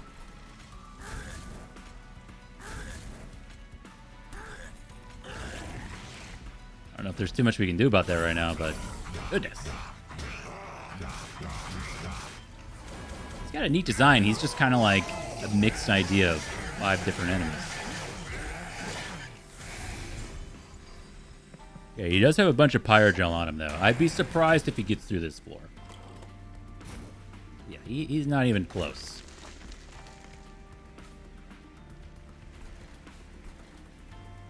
Nice. Ooh. It's kind of what I was saying at the start of the stream, though. Like, Monster Train 2 seems to very much reward finding a way to use multiple floors, whereas I feel like in Monster Train 1, I was just so focused on having one kill floor. Look at how rich we are. Outrageous. Yeah. Paying $5 for each egg.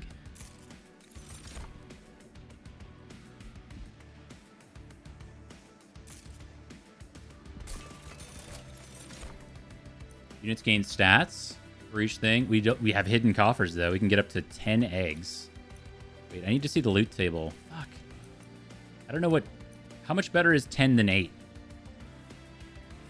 Just like generally. I can't look at the table. For using an ability, friendly units gain. Yeah, whatever. I mean, Medallion of Superiority is just good. It's like +9/+9 on most of our units. So I think we're just doing that.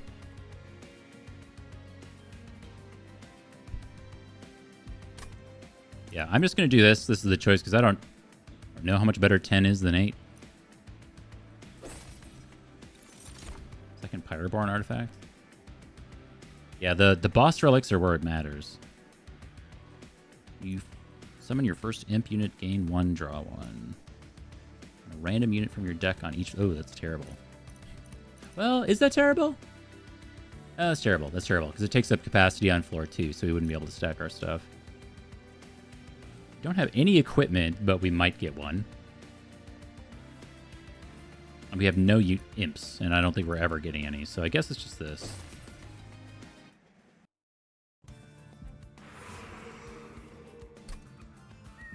Okay, so if we went to 10, select one of 3 minor Pyroborn artifacts. So we would have gotten a second minor artifact, which isn't that good.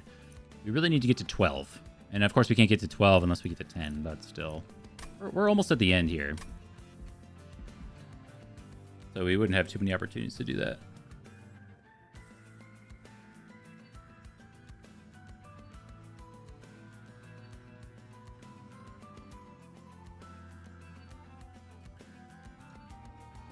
Oh, that's a good point. Yeah, the addition of the extra phase makes a big difference. Maybe we get our equipment here.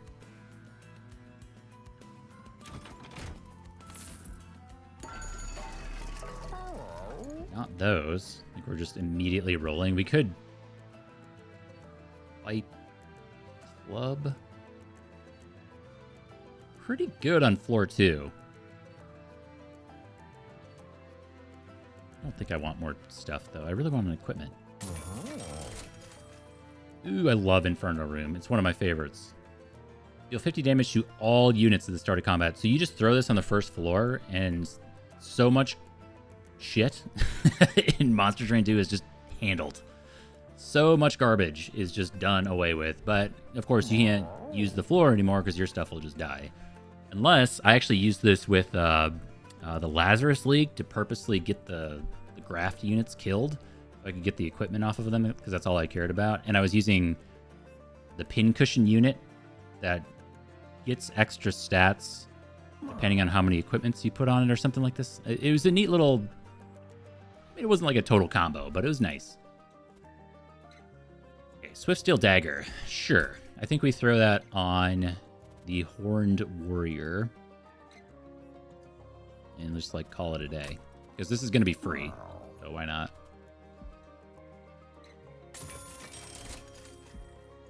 And then we could make something deployable. Can't remember. I actually really struggle to figure out how much energy we're going to have on the deployment phase, because it always feels like I end up with more than, say, 4. Oh, here, right here. +1 energy per turn, +1 on deployment. Oh, so that's why you get 2 energy from this thing. I had never hovered over this before. Oh. Okay, well, I answered my own question then. Nice.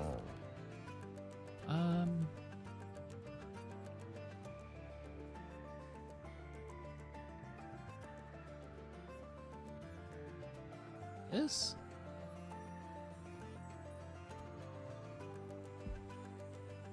Sure.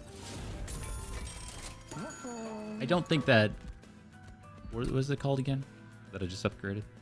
I don't think the Hell Furnace is really panned out to be that interesting. Alright. When you play a spells, yeah, Split Anvil, it's the exact same thing. Heal your champions, sure. Friendly units gain avarice too. Like, this does literally nothing, but we have infinite money, so the rich get richer.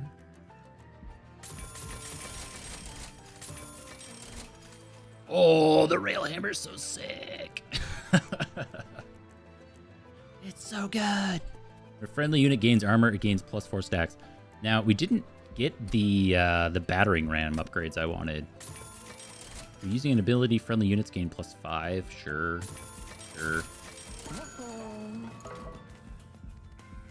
I'm pogging. Only have 1.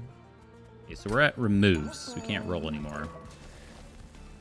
We could choose to duplicate the battering ram. Even though it's unupgraded, I still think it's probably our best.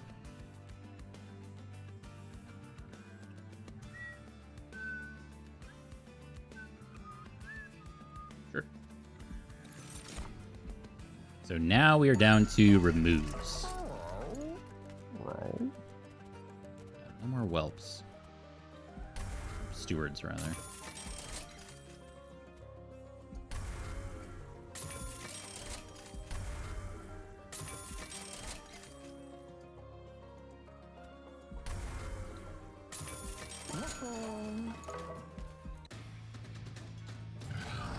This is rage and melee weakness.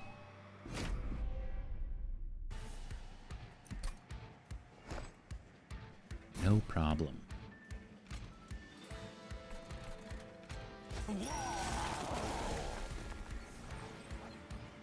Have our queen lay some eggs, as we do.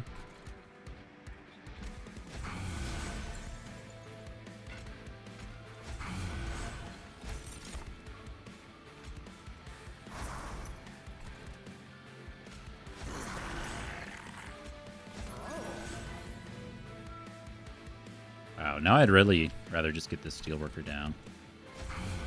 Instead of that. Well. Didn't exactly run the numbers. Alright, that is not so bad. And then we've got the crown thing. Heal it up anyway.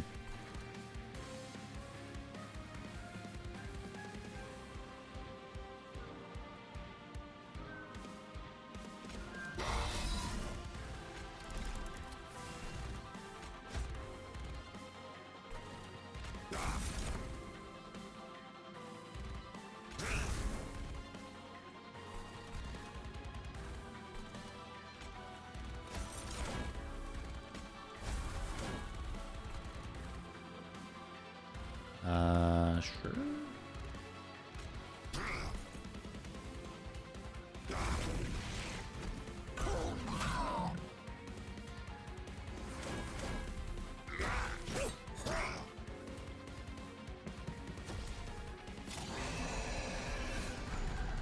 Guys walking around with a hand truck and a Monster Energy drink.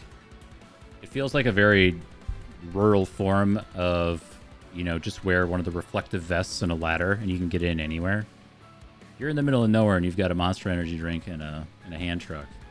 You can go a lot of places, I bet.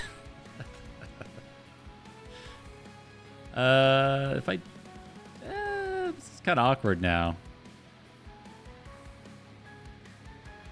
Oh, it's 'cause all these sweepers. So we got a vent for 2. I mean, I can't get my steelworker down.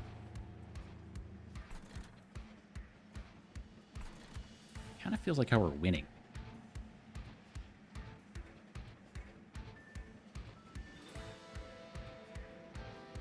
We get back to it. We removed so many cards, actually. I think this is fine.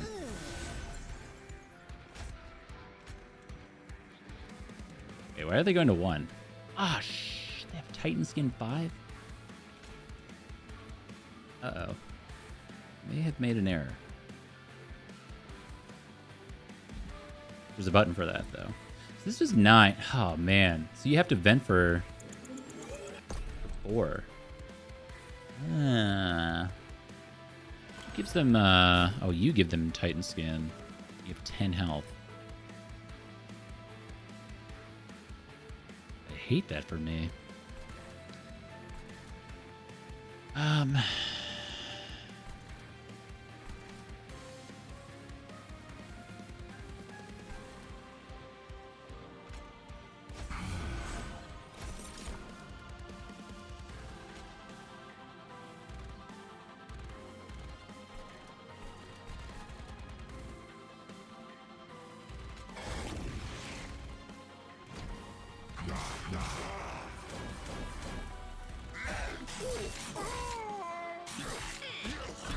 All right, he'll be back.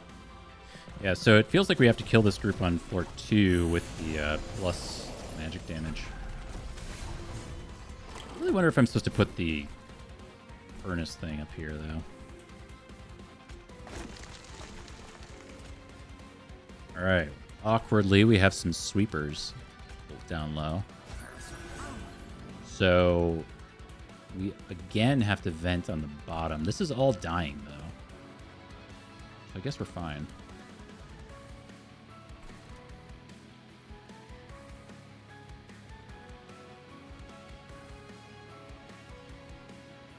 I do just have to vent for 2, so I can get one of these guys down. Oh.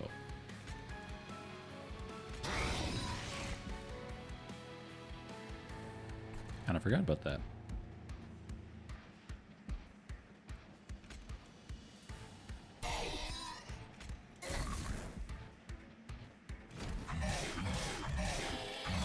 Norma, does this mean that you bought Monster Train 2? Did you commit?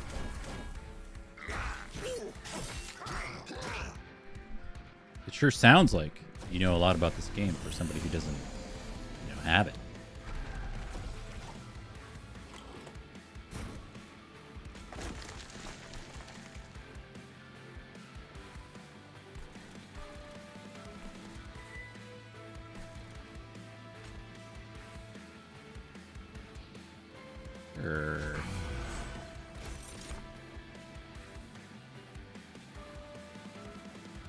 So we proc Winged Steel. More.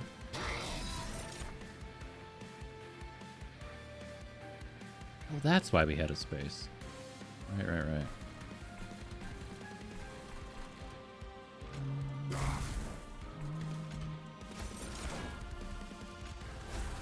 You should. There's achievements. You can achieve so much.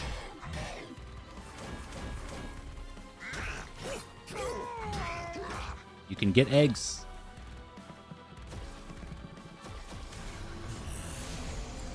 You can get Dragon Mommy to lay multiple eggs. Oh God, they're sweeping. Dude, they won't stop sweeping.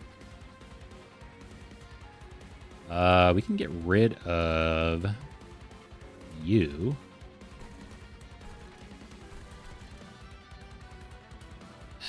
And then we can kill the sweeper. This is very disorienting with Monster Train. It's like when you get this many enemy units or your own units on the same floor, it's really hard to parse out what the hell's going on. Like the units are almost like too big or something. I feel like I need to zoom out some more. A little smaller. It almost feels like the screen of Monster Train is I can't really show. It's like angled in a way. Like it feels like the center is almost close to you and then it kind of bows out, so they just kind of line up in a weird way. It's hard to tell. Anyway, I think if we do this, so you give what? Titan Skin 5. I doubt that matters for up here. So you go. And then we can kill you. I do wish I could battering ram here, though.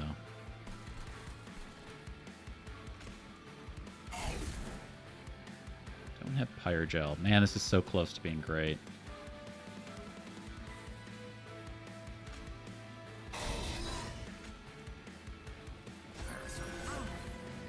Perfect.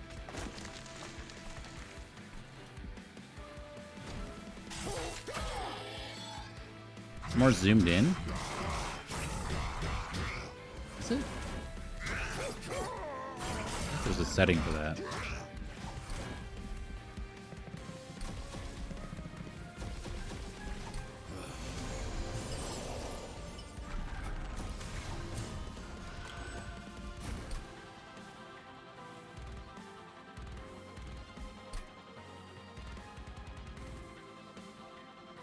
Oh yeah, the googly eyes. Forgot about that. Everybody loves the googly eyes. You guys are making this so hard. Why?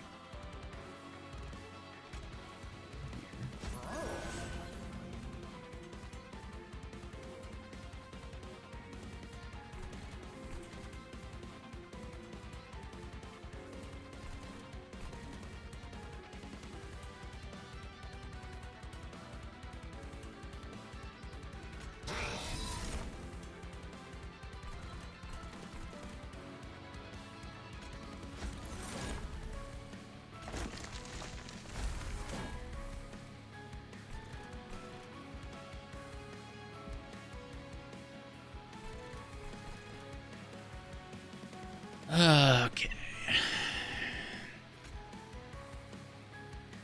It doesn't quite get the kill that I want. I'm not certain it really matters.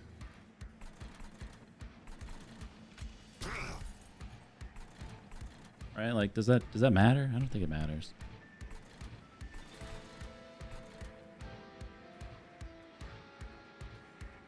Do this.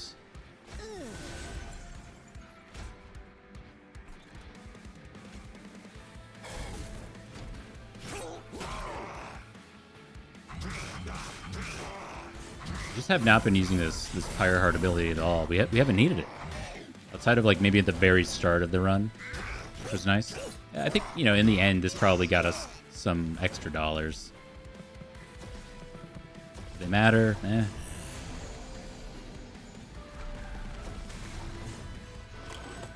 Oh, shit, he's raging.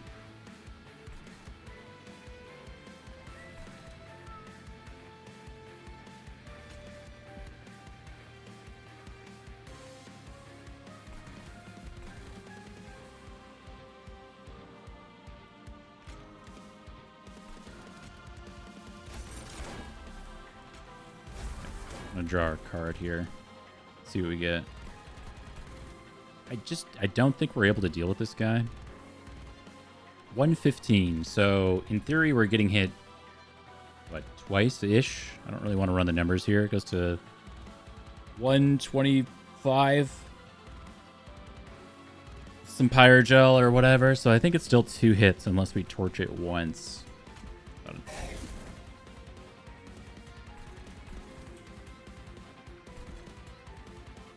Is fine. Right, so you go to 114. Yeah. You take 1 hit. It's fine. We're dying. Score doesn't really matter. 280. Damn. Battering ram does a lot. Even with just 10 armor.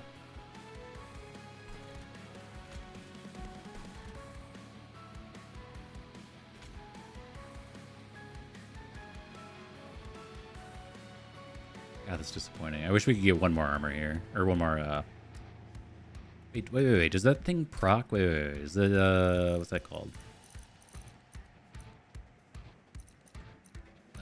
Anvil. The Anvil. You play a spell, spells in hand that cost less or reduced to 0 for the turn. Does that apply here?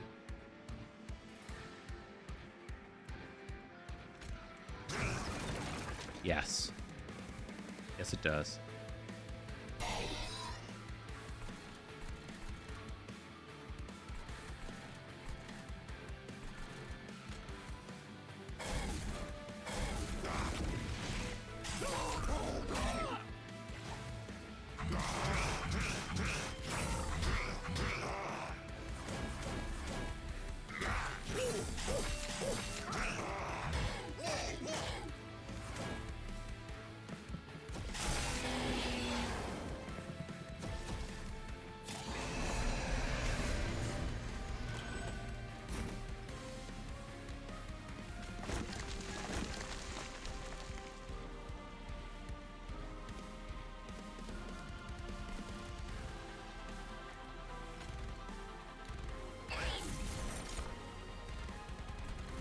Okay, pretty good.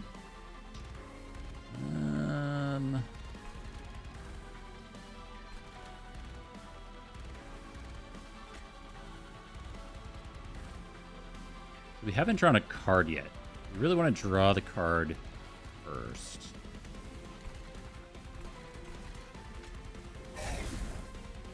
Like before we battering ram. That's what I'm trying to do.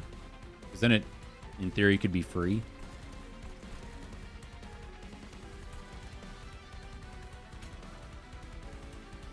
Wait, did we? 3 of 3. What does that mean? Did I play 3? Okay, apparently I already did. My bad.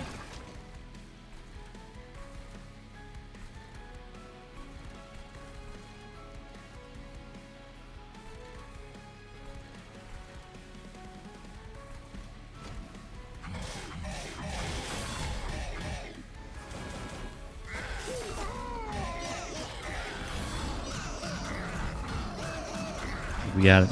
We'll go to Cub 8.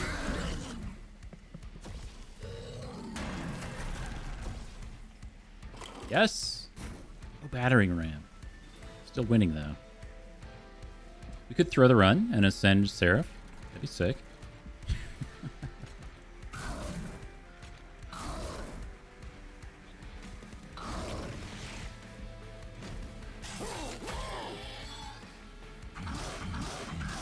Oh, Fecundity owns. It was so good. The Smidge Stone play to make him smaller. The Steelworker. This is like... It's kind of what I was saying, though, is like a lot of the exact same strategies from 1 still apply in 2. So these kind of like, oh, it's Horned Warrior. You take that. Or Steelworker. Oh, this is good. It's combos with things.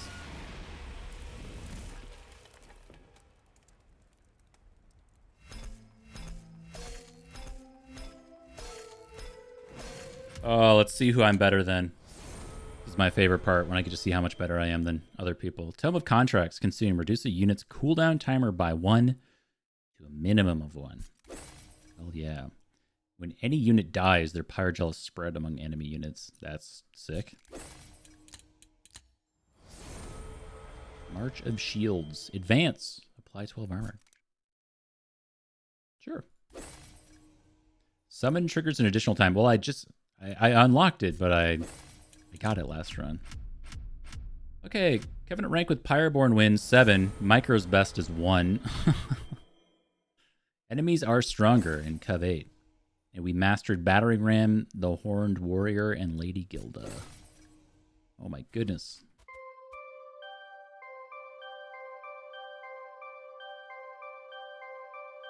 It's the casino sounds. I love that. Wait, I didn't get to see, I didn't get to finish on that screen. It forced me to come here. Oh, here we go. Total Pyroborn wins 2. Teach's best is just 1. Dang. New personal record. Dragon Hordes redeemed 39.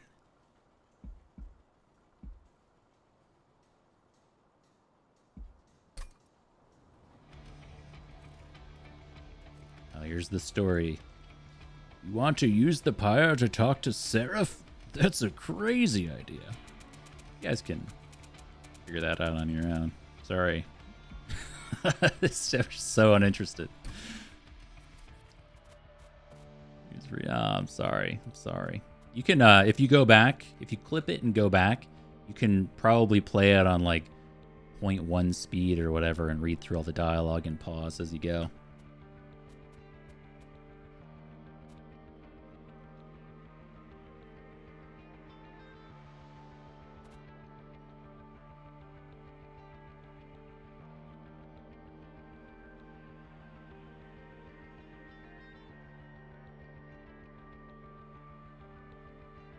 Oh no. We've dipped below 3,000 followers, everybody. Forget, I think when I started streaming again, it was like 30, 50 or something.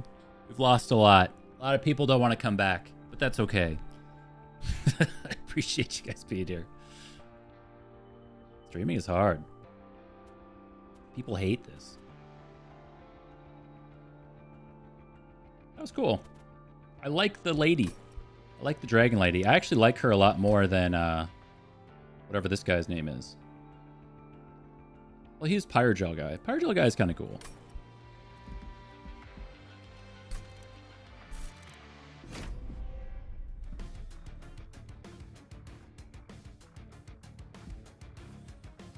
I like this idea. MT2 and MT whatever.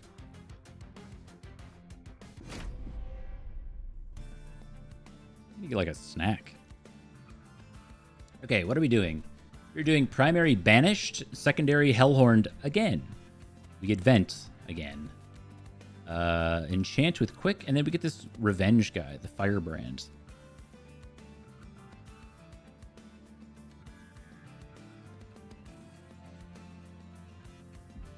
Okay. And then can I see who our oh, we have Fell. Okay.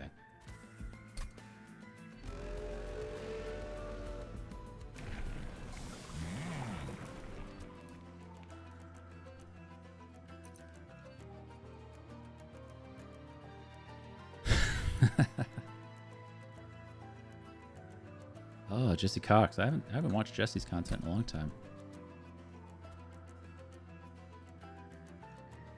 Jesse Cox in Total Biscuit Play Terraria. Forever and always. Valor 1 permanently is pretty sick.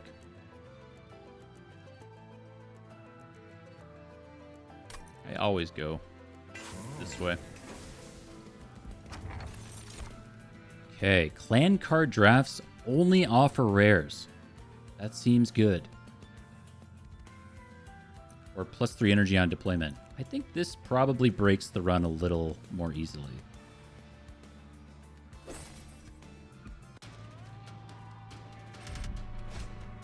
Titan Skin 1, huh? I think we can still... How much health do these? These have 1 health? I think we can still do this. Because we have the secondary that does the 3 damage, the torches, and the vents. Probably just get through.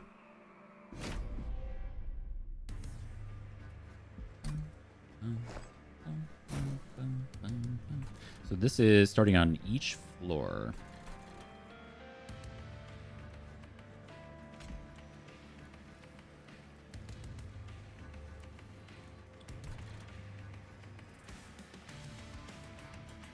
Decide if this is like a floor 1 Andy or not. Just 2. Because this is the shift permanent, we probably want to be top floor. And then maybe we throw this up here just to enable the permanent shifting. Does advance work? Does shift trigger when you use an advanced card when there's no unit? So do I have to put a train steward here to trigger shift, or can you just play just cause and trigger the +1 valor permanently?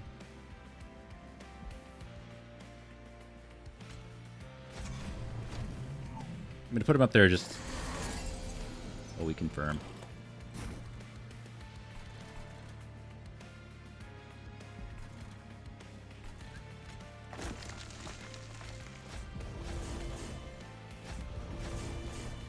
Oh, wait. Hold on. Train was on autopilot. Hold on, hold on, hold on. Need to kill you so I don't get the stupid card. And we'll just take the damage.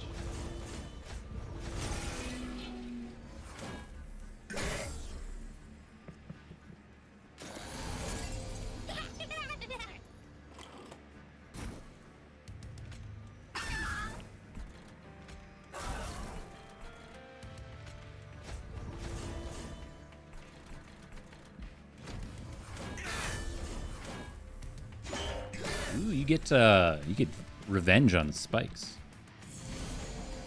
Kind of makes sense.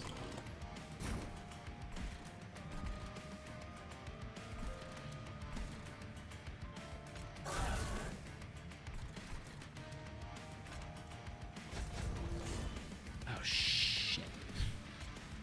That was. I need to get my snack.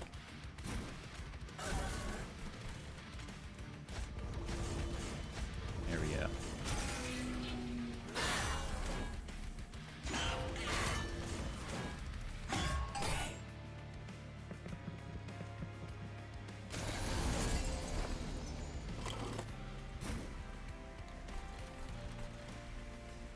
Okay.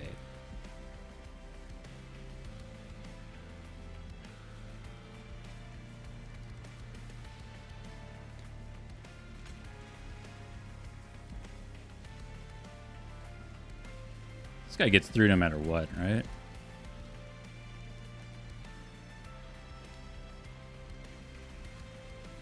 Unless we left you up front. No, because it's 12s all around. That doesn't matter.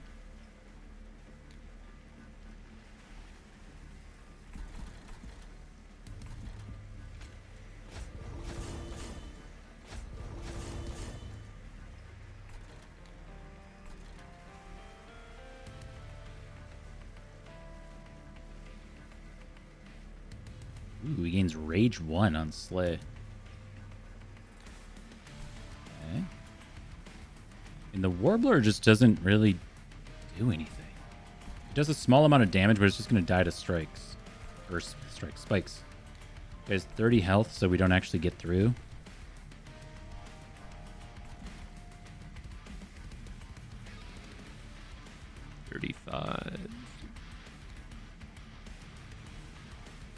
I think if we do 3 damage here, it actually matters. It's 1 less hit on the pyre, right?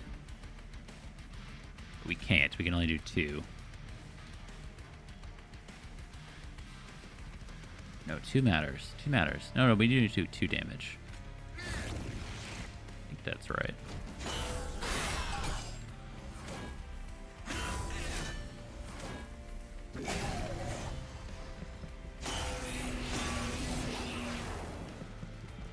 What's that too?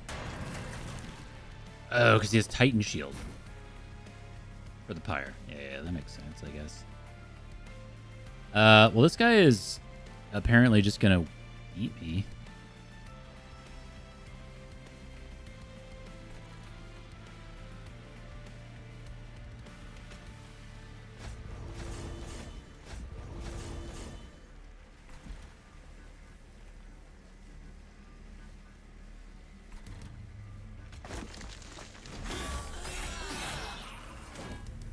Am I just losing to this guy?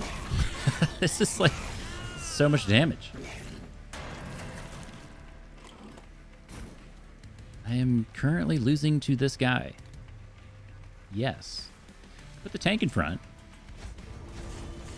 I'm winning to this guy.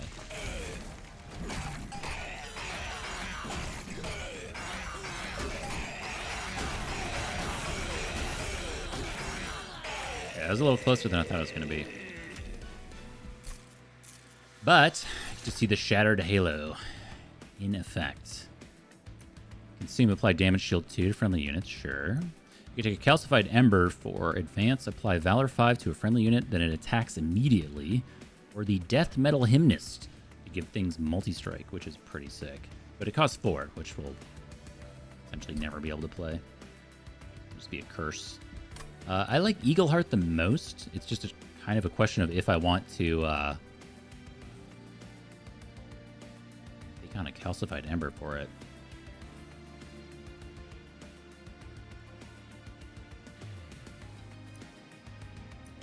think it's that good.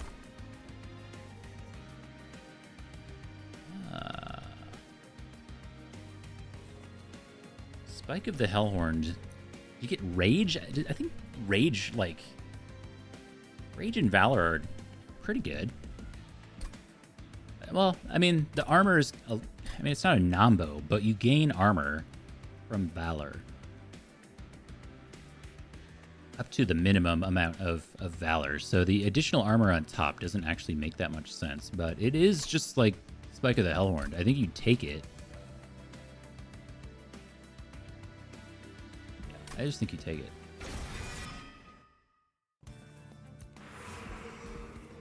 Okay.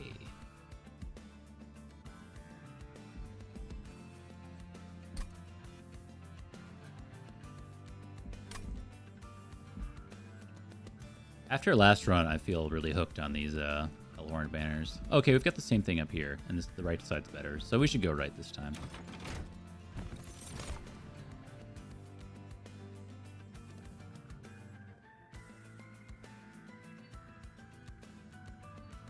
I don't understand why Firebrand costs 2 energy. Is it that good? I feel like it's not that good.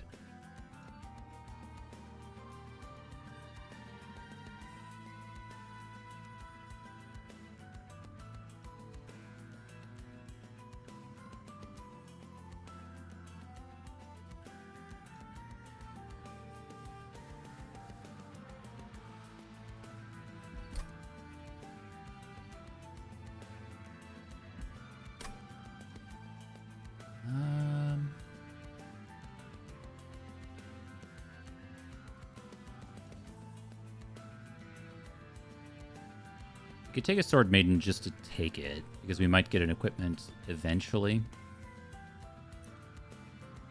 It's a body. It's a unit. Permafrost. Permafrost on spikes are usually pretty good.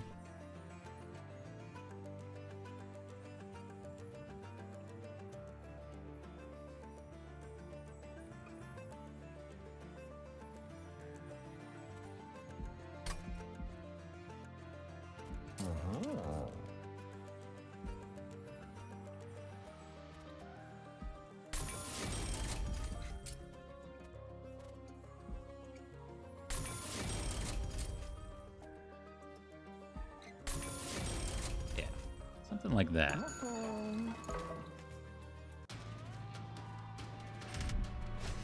-1 energy per turn. Do we care? We care a little bit, not a lot of it. I think that's fine.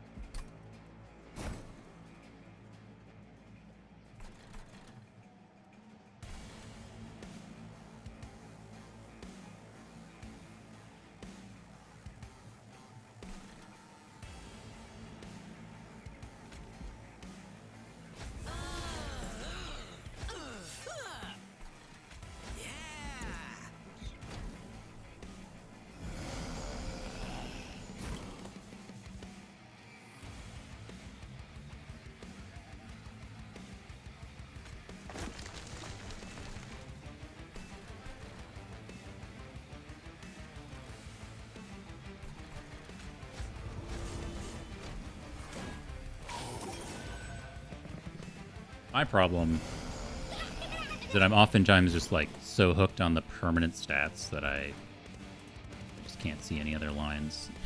It's the only thing I see.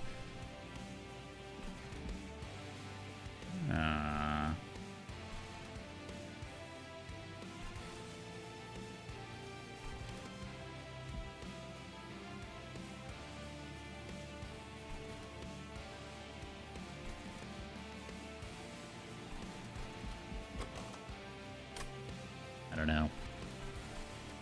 2 energy does make things a little more complicated. This thing's dying on its own. Kind of want one of these to die.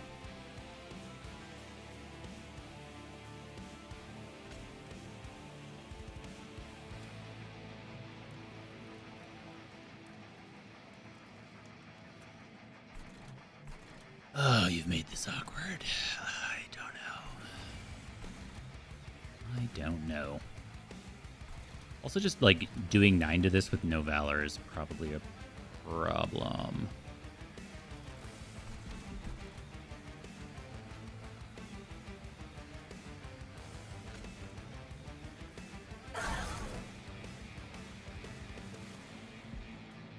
Assumes too. Do this.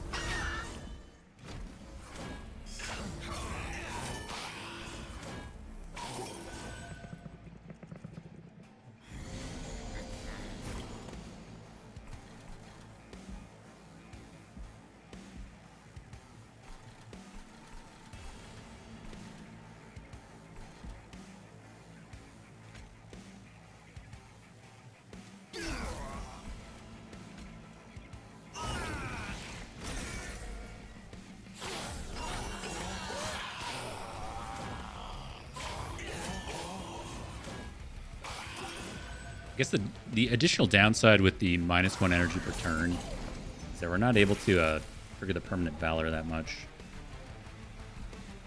on Fel. Okay, on Resolve you gain spikes. That seems terrible for me. It's actually healing.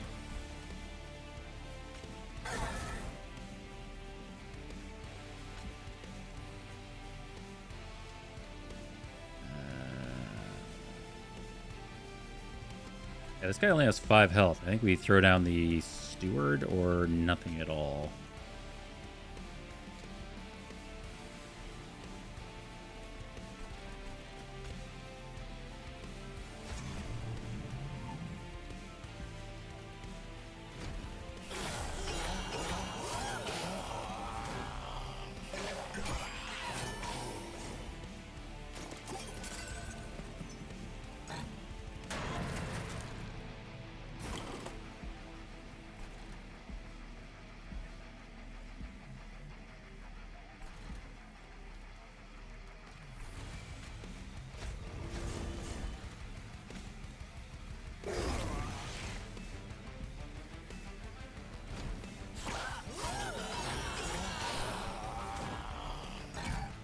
I guess I shift and like, man, these spikes are brutal though. 5 spikes. Oh, do I just lose? I feel like I just lose.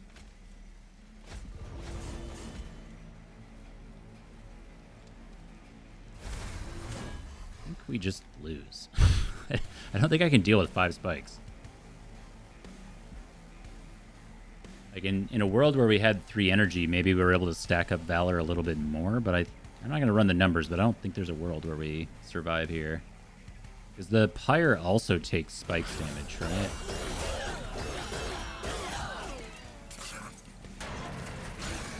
Yeah. Brutal.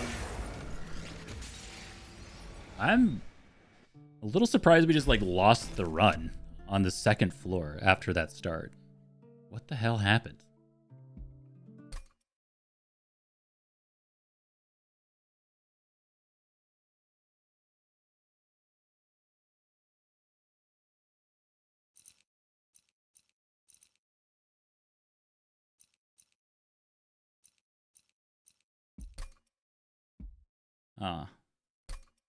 Yeah, maybe the energy was just like too rough. I don't know.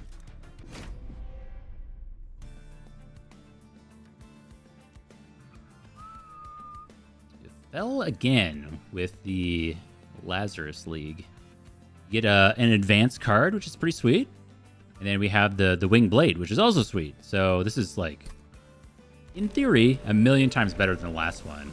If we get the Unchained, the Permanent Valor on shift. Just Breath of Heaven. Get this thing going again. Okay, so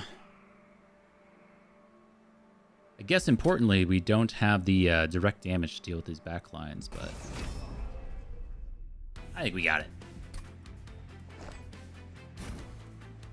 Also really like this guy on Lazarus League. So on Extinguish, it applies armor.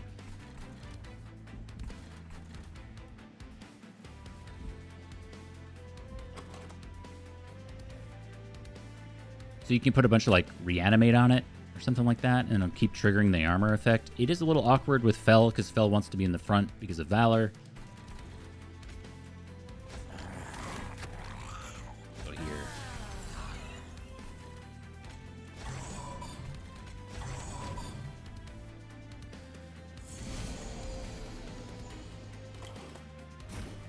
Amazing. Breath of Heaven is so good.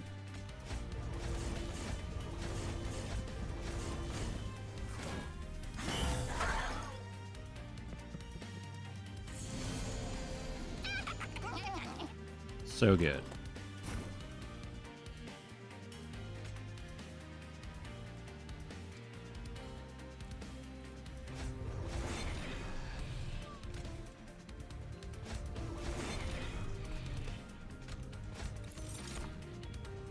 No green.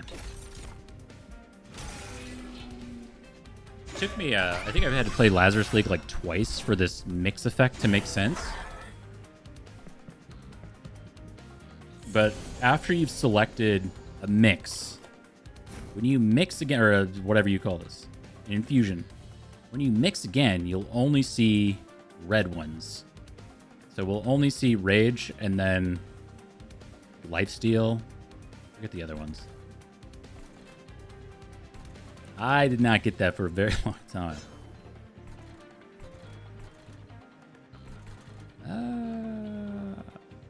Wait, what does this do? Once per battle, select the heart to apply Frozen to all non-blight and non-scourge cards in hand. Okay. Yeah, isn't it pretty cracked? You get the shift effect, and you get the shift effect not in banished. And plus 10 damage is also kind of crazy for 1 energy.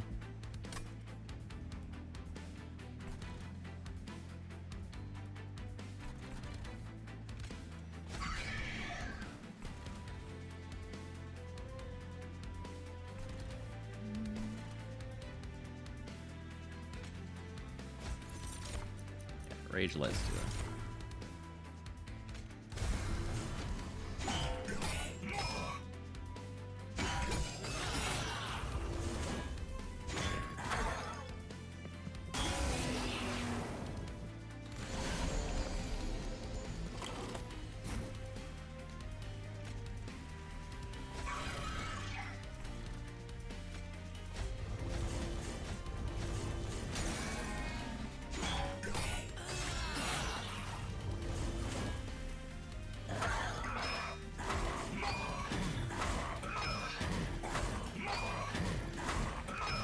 Sap from?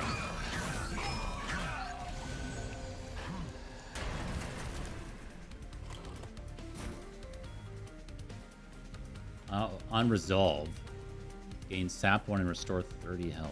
Oh.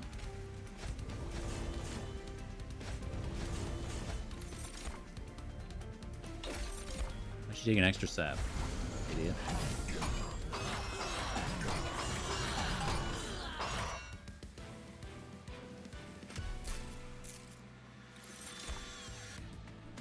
Divinity, apply Valor 10. And we also have the Penitent's Blood Suit. This is such a Monster Train card. They'll do like 10 Rage, 10 Valor, 10 anything on a 3 energy card. I just feel like 3 energy is really hard for me to justify. It's more of a feature play. We could see if we're going into a Merchant of Magic. We are not. And we're down here. Merchant of Magic. So we'd go Banished Banner, which I kind of want to do anyway. And Merchant of Magic. So maybe this does play. Another It's Alive, huh?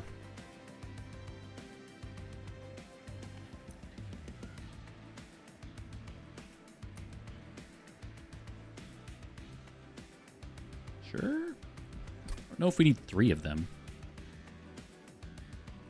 3 seems like a lot. Yeah, 3 seems like a lot. You know, we gotta reduce its cost. We gotta Make it double stack. Gotta make it hold over. We gotta make it spell chain.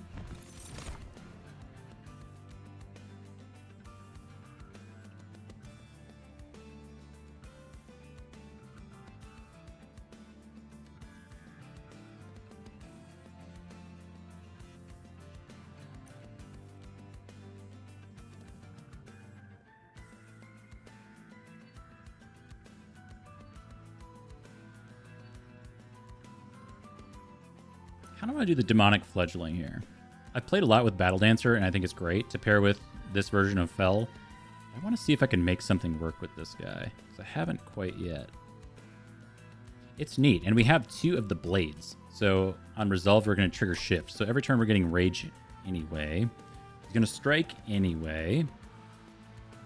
The trick with this guy will be... Well, the trick with Valor is that you only get armor if they're in the front. So he has base 10, which just isn't that interesting. But I bet he goes crazy. Frost? Okay, so we could reduce its cost by 1. Eh.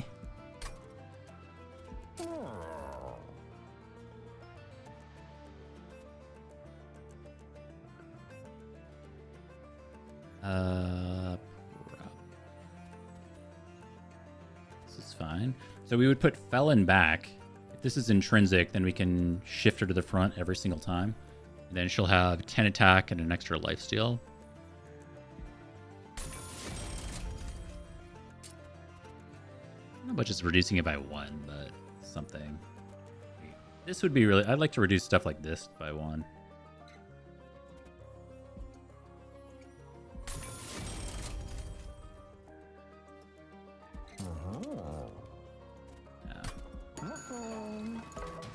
Alright, let's try not to die on floor 2 again. Oh man, the trap. About no. See how it goes. Look, to what I was saying before though, it's like going -1 energy reduces your ability to get permanent Valor on Fel anyway, so it's kind of bad all around. Do we care about you?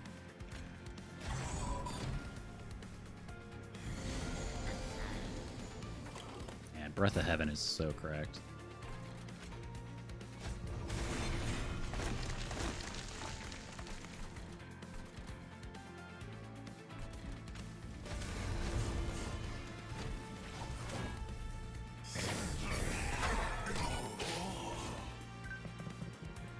I heard unlocked. Dude, we did it. That's the one that requires train steward damage. Help?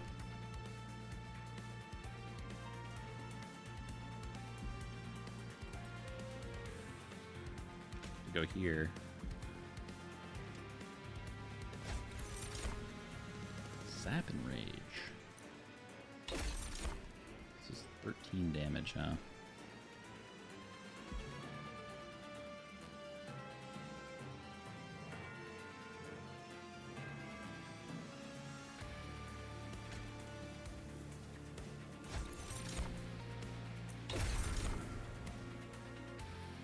Does that work? I think that works. You're at 12. They're doing 13. This should reduce it to 11. Oh, it's even more. Oh, it's -2 per stack. I actually didn't need to do that. Okay. So now they're doing 9, and I could shove Fel to the front. Get the shift.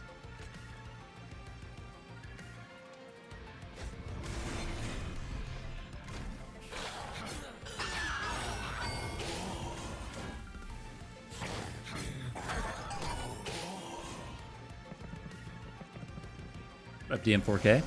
Hello, hello.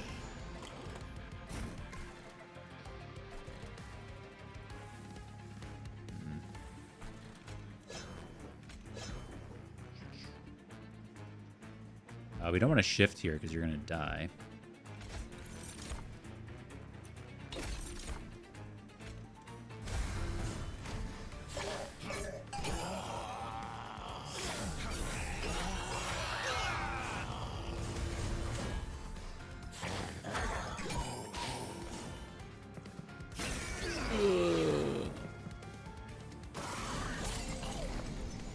Sometimes I don't stream. Is it because of work? Yeah, it's entirely because of work.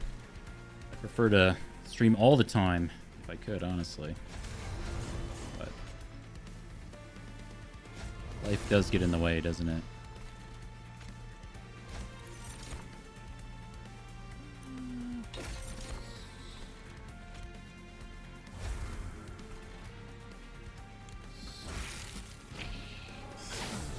But yeah, I mean, even now, it's really gotten awry since moving out to California. Like when I was streaming consistently, it was when I was in Minnesota, and I had a more consistent work schedule. Like it was more of an 8 to 5 kind of job. Now, being a salary man, it's harder.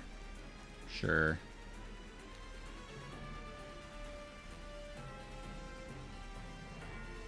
I want to do this. And try to mix our way out of this. That? I think the thing that's killing us right now is probably the thorns, not so much the damage from the guy. Like 2 damage is whatever. I'm just trying to think if I can, I think I can do 10 here. Trying to see if I can save the 1 really. If I could do 10 here, we probably just win. Take 1. Yeah, we'll just take the win. But yeah, since moving out to California now, it's like I travel for work. Just have a lot going on. It's tough. Hoping that ends sometime in the future. Not right now. Forevermore Serum. So that's really nice with the makeshift golem, just to get the reanimate train going. Sure. Gain 4 deployment energy. Deployable upgrade is 50% cheaper. Ah.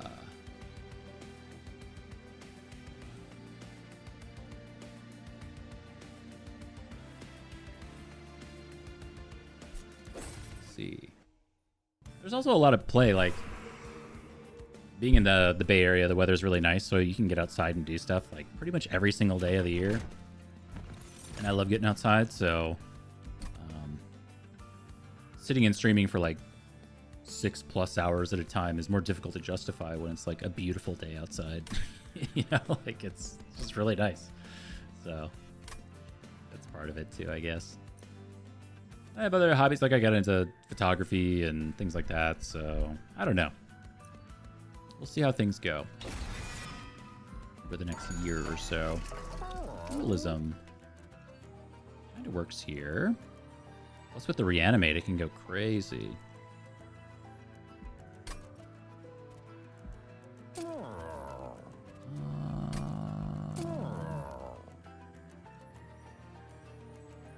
Like, kinda.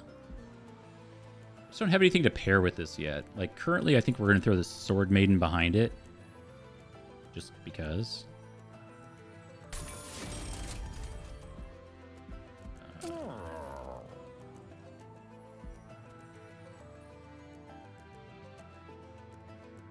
We'd love to large stone that guy.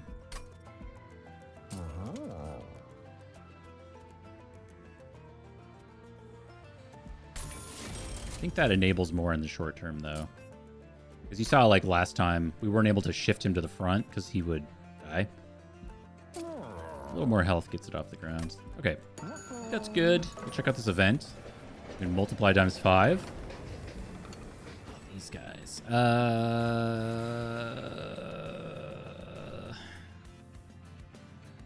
Flight is interesting. Flight would allow us to get a kill floor on, like, floor... Nah, that doesn't make sense. Flight would give us an extra shift. We could put it on the Sword Maiden.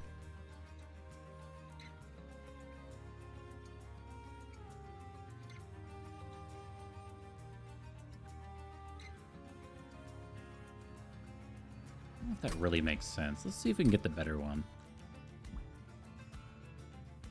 See if we can get the better one. Okay.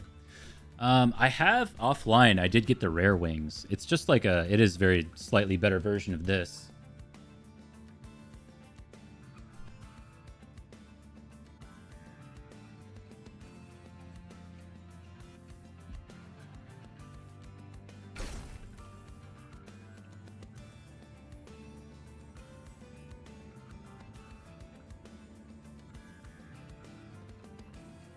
I just don't feel like it's like that amazing.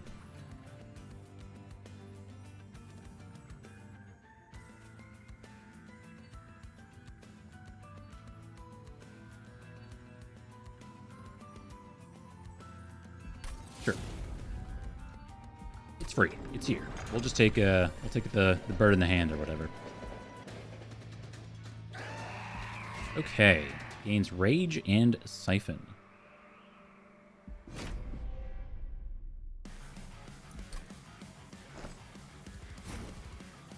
So we have 1, 2, 3. No, 1, 2, 3. And then we can draw the weapon. Can you activate an ability on deployment phase? So we can put her down first to find out. Not.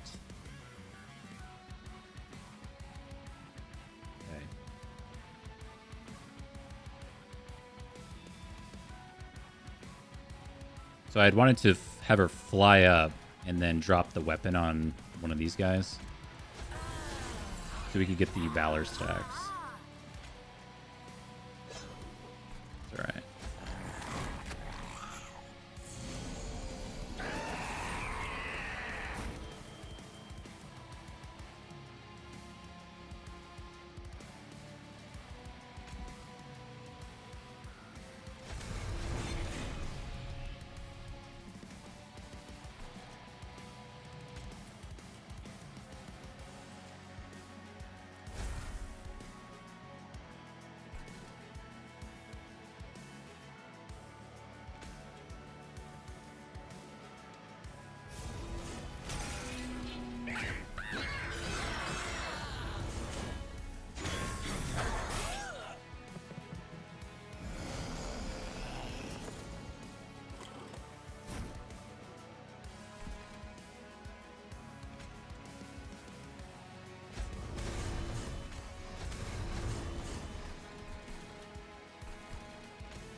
Still getting used to unstable, but it's a nice little combo.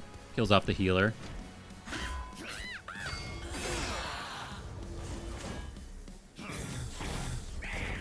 There's a relic that makes it so every time you mix, you can see 3 options instead of 2, and that's really nice.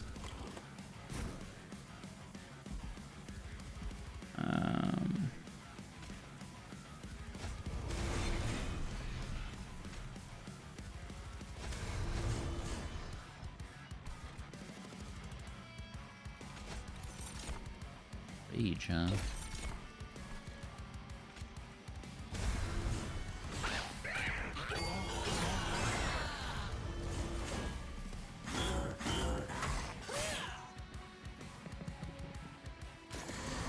Might have to use flight defensively here. Oh, no, no, no. Still gonna live. Okay. I think we want to keep him down here for now, just for the armor effect. Seems correct. I actually could shift you to the front.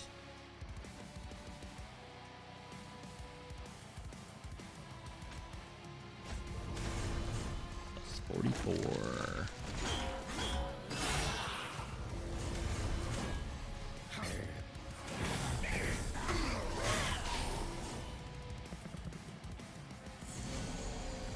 I guess to a lesser extent, just to kind of continue my thoughts from earlier, it's like there haven't been a lot of games that I was looking to stream.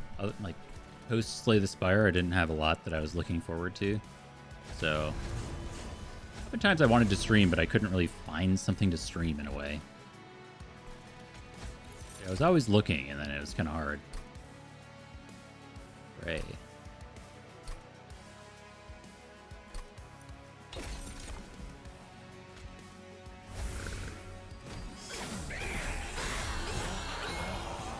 Single-player games never do well on Twitch.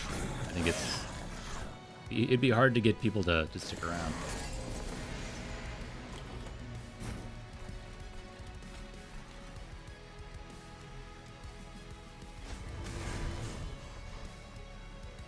Shove it to the back.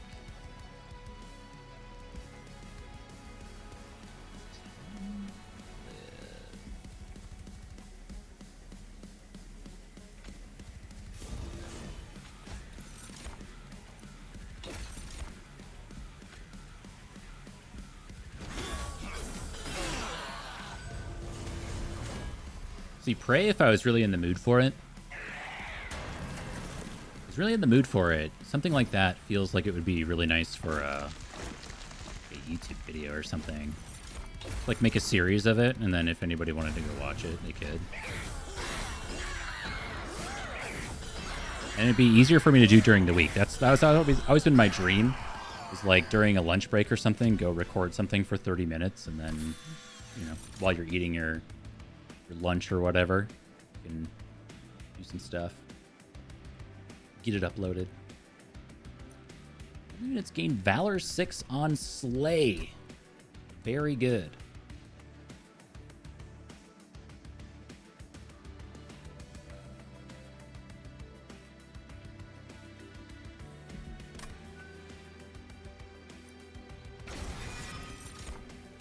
Ooh, there's Pincushion. Man, I love Pincushion.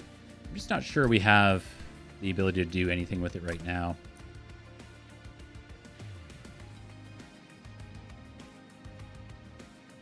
Meat Hook is also really awkward because the ability Hook Hand advances it. So if I wanted to, I'm trying to find something to pair with this makeshift golem because I just don't have anything right now that wants to go behind it and then gain a bunch of armor for some effect.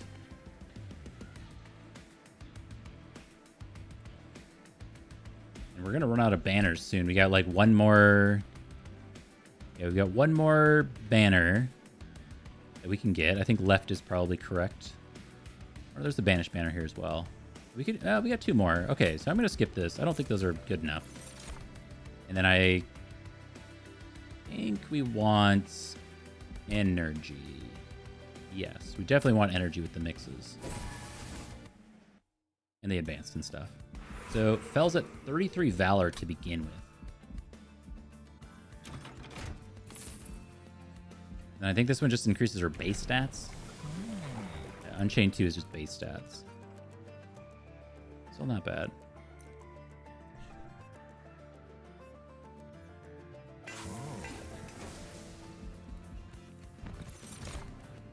Ooh, a sweeper. Quick and sweep. Well, shoot, that is a bottom floor guy if I've ever seen one. I do really like the hulking mass though. But this is just the, this is the green sweeper. The Awoken Clan sweeper from Monster Train 1 that you always took. The little viney guy with the purple body. I don't remember his name. You see the word sweep and you're like, oh, I need that. you just click it. So sure. A little quick and sweep. Yeah, I feel like we have to have something to hold over. Maybe this? Thing with holding over this is it doesn't apply the Valor. So we have this thing.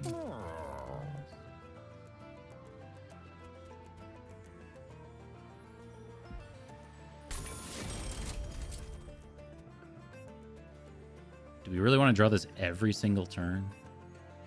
Forever and always? Pretty good. Have anything for this?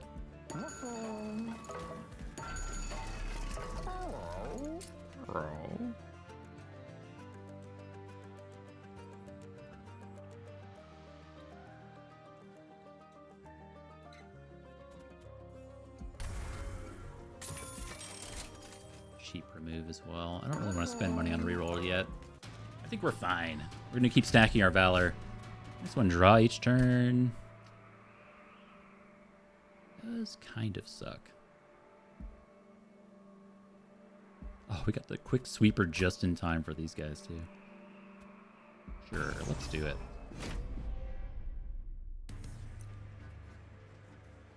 Same deal though. It does reduce our ability to actually get all of our, whatever it's called, all of our shifts around, I guess.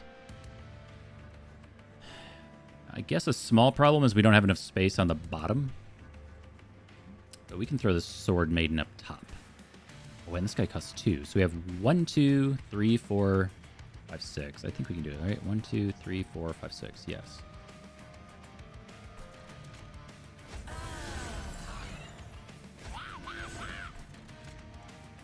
Oh, but then I can't play the weapon.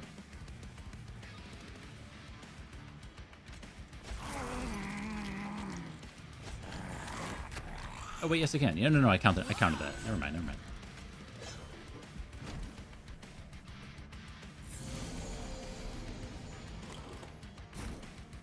Beautiful sweeper.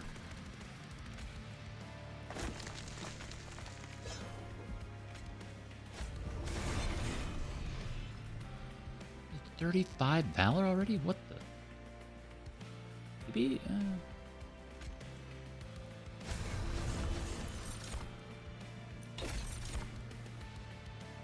I've not been using this Pyre Heart ability at all. I don't. Maybe if we had more like more spells, we were a more spell-based clan, it would make sense. I get it. Like if I was better, I probably would have used it by now to prevent seeing cards again on a shuffle.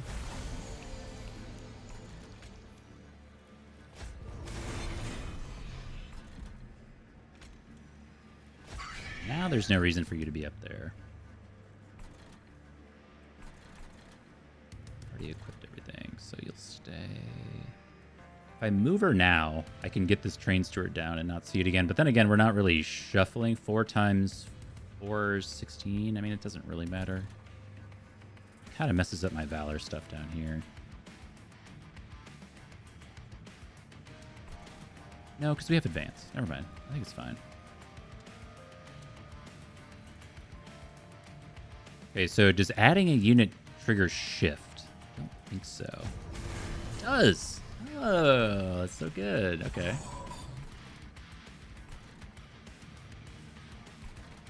Not dying, so we'll do that now.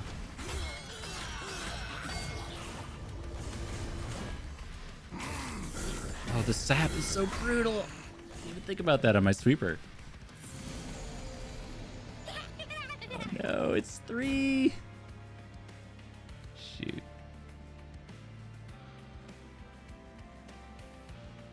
I could double advance down here to give him more damage. Seems bad. Oh, this has incant. You jerk. Alright, we're doing it.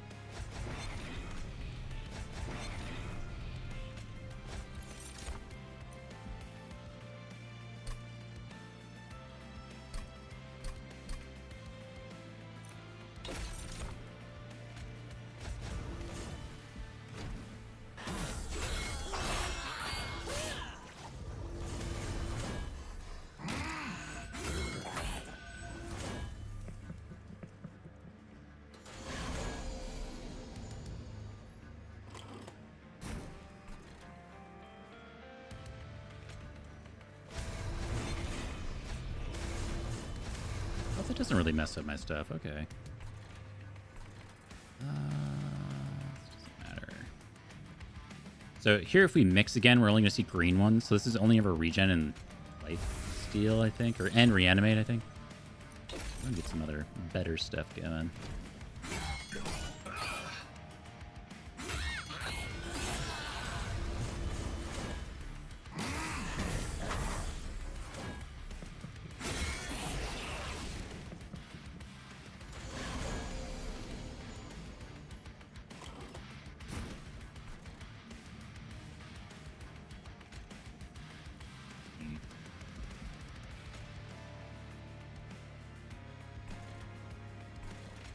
don't think this matters. I think the permanent Valor has to matter more.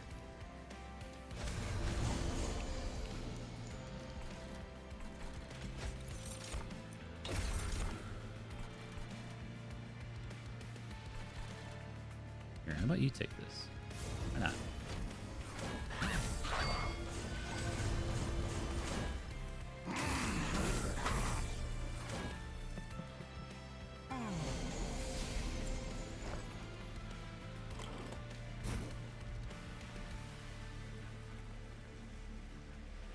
Ooh, blood-soaked arena on bottom with the sweeper. Maybe we should use the first It's Alive. So we should do makeshift golem in back, the test subject alpha in front, and then the first time we see It's Alive, we shift them. So this guy's in back, but he's base 15, because that takes care of a lot of stuff for quite a while. Let's play now. I mean, none of this is worth it now, but.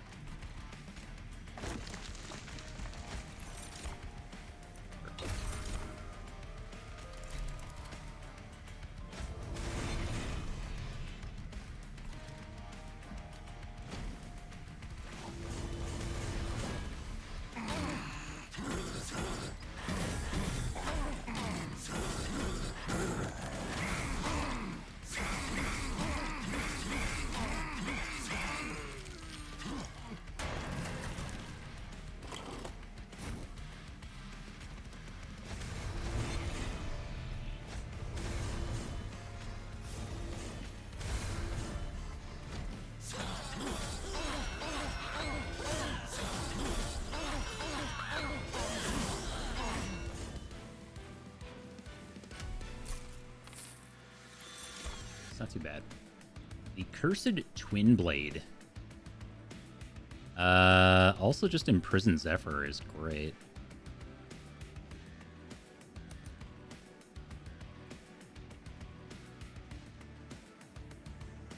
Is it? I think it is. We just want to make sure we don't use it on units with quick, because that can force them to go to the front, and then they get return hit, and they wouldn't have the Valor proc. But this should just give a bunch of shift, which is great. The Cursed Twin Blade is also extremely good. We could just throw that on Fell if we get the Combine. We have more stuff with Sword Maiden. It would be a 3-cost equipment, though. That would be kind of hard to get down.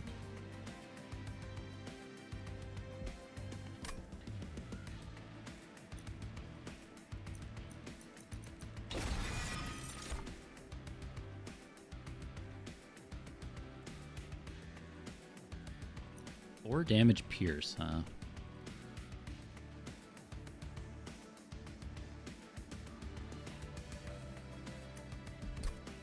So we are probably going for what?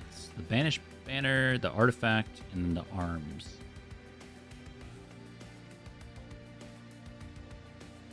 We could also choose the Duplicate. I don't know what we're duplicating quite yet. We're very unit driven. I don't think we need to duplicate any units quite yet. Duplicate this guy for no reason. We just don't have the capacity. Having some direct damage would be very good, though. And I feel like...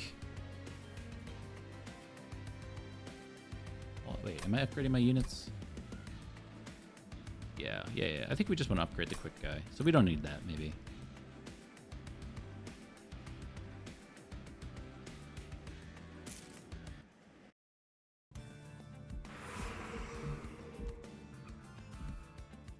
Oh, I was thinking Merchant of Steel. Am I looking at the wrong one? Shoot. Well, we would have been able to combine that thing then.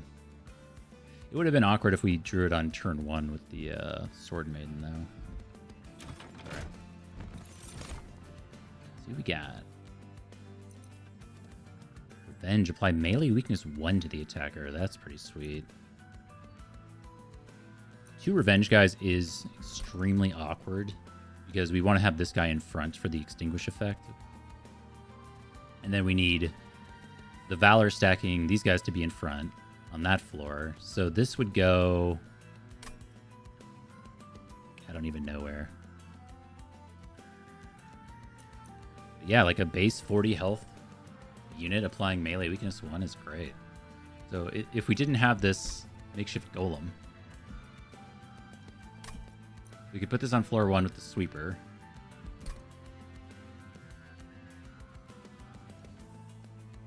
So the sweeper takes out all the low health stuff, and then all that's left is the thick boys, and then those go to the second floor. Like a really nice way. I like that a lot.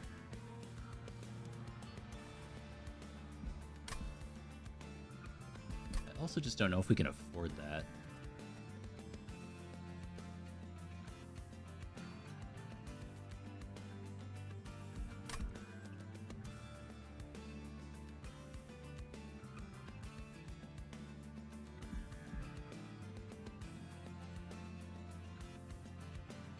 We can't afford that.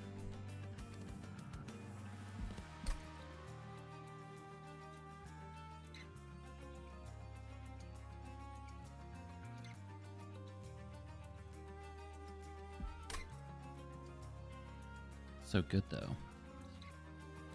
We're gonna have to skip. We just can't play it all. First time each turn a friendly unit is equipped to gain an energy. When an equipped unit dies, permanently add +4 damage to their equipment. Ah, that's a fun Lazarus League thing. This is something, I guess.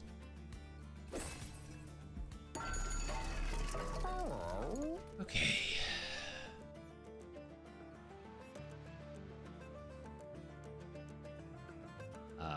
Quick is the thing I'm trying to avoid. In a way. Combustion suit is like interesting. Strike, apply unstable 5 to enemy units. So that could go on our quick sweeper.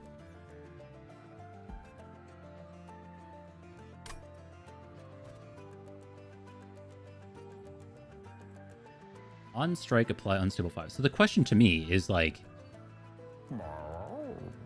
what's the order of effects? Does the damage happen? Does the unstable get applied and then the damage happens? So then you get the trigger after something dies? That seems really good.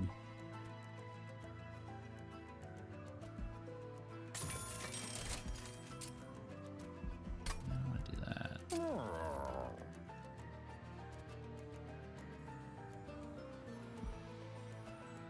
Really, I want this. Don't think we have enough energy for it all, so not drawing this seems good. I think we want to roll.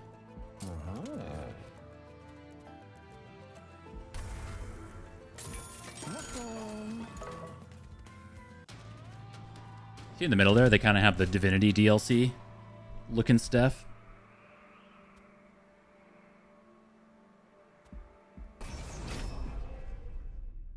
Coming back.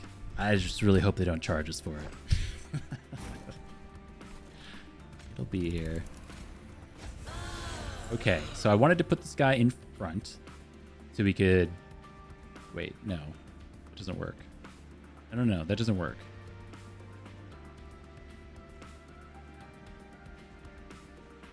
Yeah, so he still goes in back, unfortunately.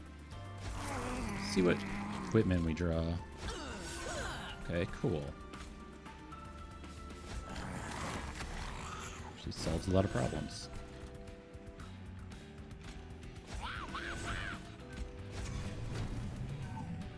Okay, so now we get to check the order of effects here. Go like speed 1. So, okay, so base 15. So these are going to die anyway. The question is like, it doesn't look like this guy is taking extra damage. So only unstable 5 is going on this. I think.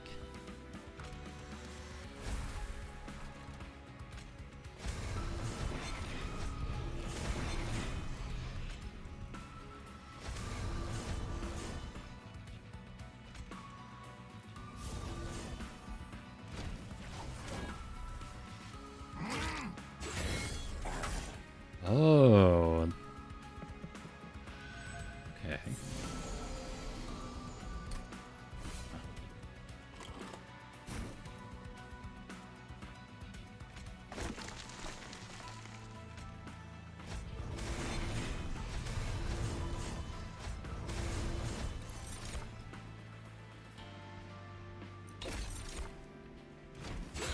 I think this is going well, other than not having a third floor solution quite yet. Doing very well.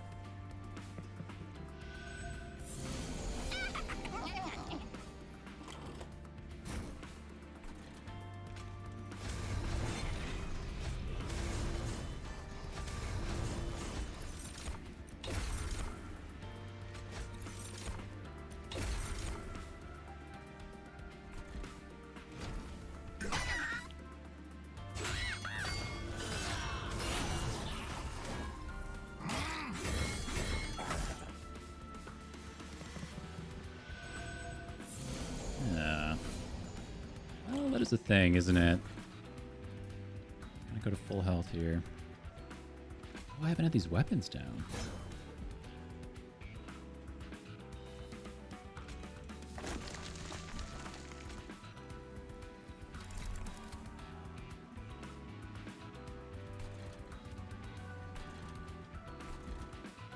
I don't really have a solution here, do I? So if I shift you to the front,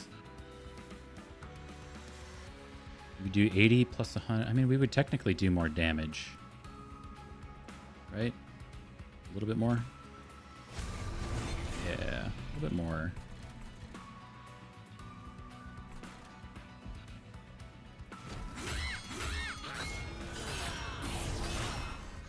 Feels like we need card draw.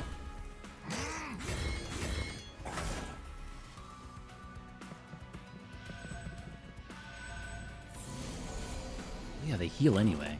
How much do they heal? Like 150? Oh my god, they go to full. That sucks. That's bad. Okay. Alright. Right.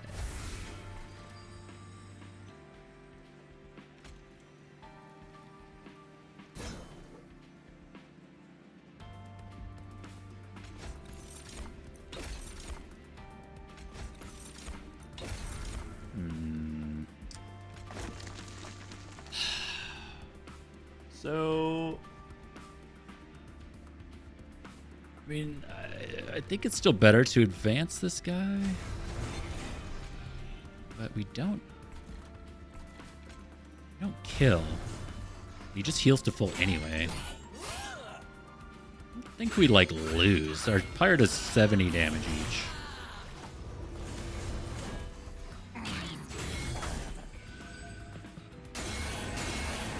Yikes. Okay, final wave is here. Any chance we win? Do we just win? So close-ish.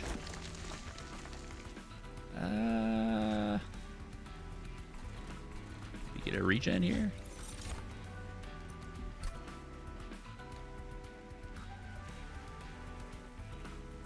Regen doesn't really do anything, does it?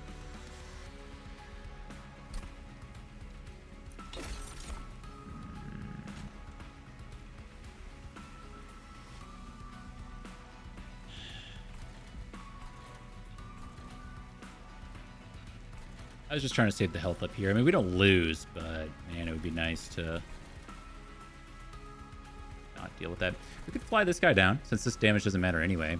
Extra 18, I don't think it matters, because it's got 8 reanimates. So we would have to be close to, like, we want this to say 949 or whatever, to know that we were pretty close.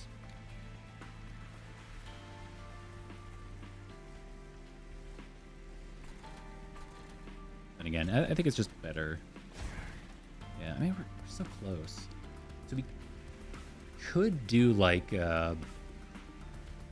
some shifty stuff here to get this guy to do more damage, to see if we can get the win.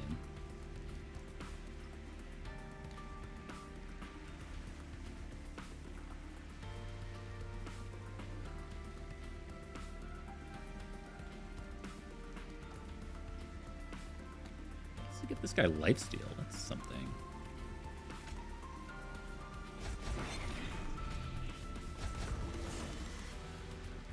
What is exclamation point? What does this mean? What does that mean? What is exclamation point? I win?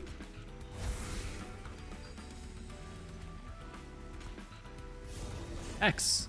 Okay, I don't know what exclamation point is.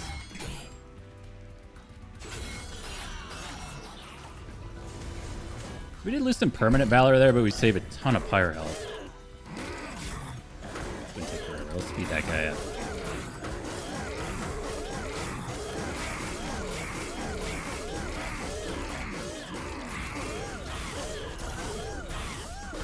Nice. We got $200 for it. Ooh, shield. Love the shield.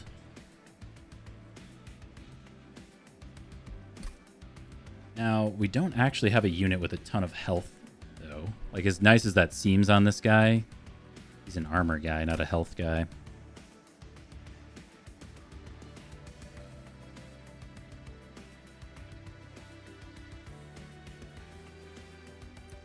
Alternatively, just Deadly Plunge. Deadly Plunge, rocking off of, like, Valor armor when this has base 68 is extremely good. It's like the battering ram we had in that run we won. Songbird's also good, but I don't want the Calcified Ember yet. Shield feels weird not to take it. It is so good. I think this is correct. Ooh, on Slay, gain Reanimate 1. Man. I do really like that. So many good weapons this time around. Like, we would love to put that on this guy, but he doesn't do any damage. That's not why he's there. And putting it on the test subject doesn't make sense. We have another equipment for him.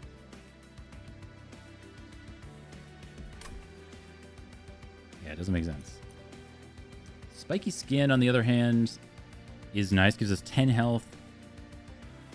3 spikes.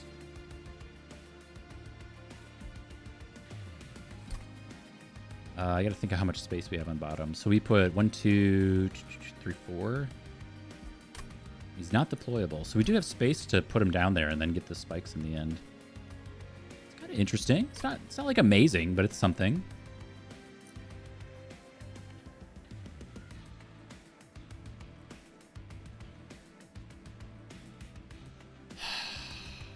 Oh, Puffer Flesh, I've decided you can come hang out. Cool. We'll go over here.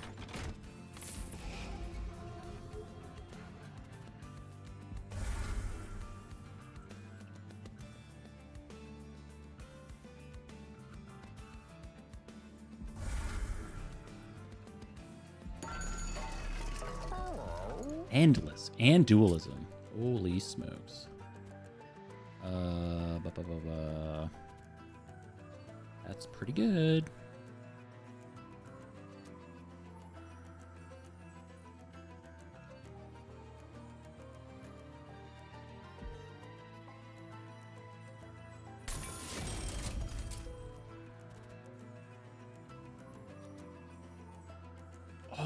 Nice. Dualism procs with this Reanimate, huh? I didn't realize that.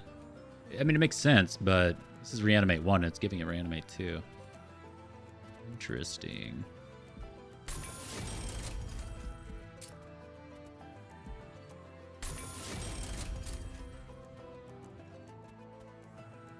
So we could go Endless here, but it doesn't make sense. It's too bad. Like, Lazarus League is such a good Endless plan. Just to 1, huh?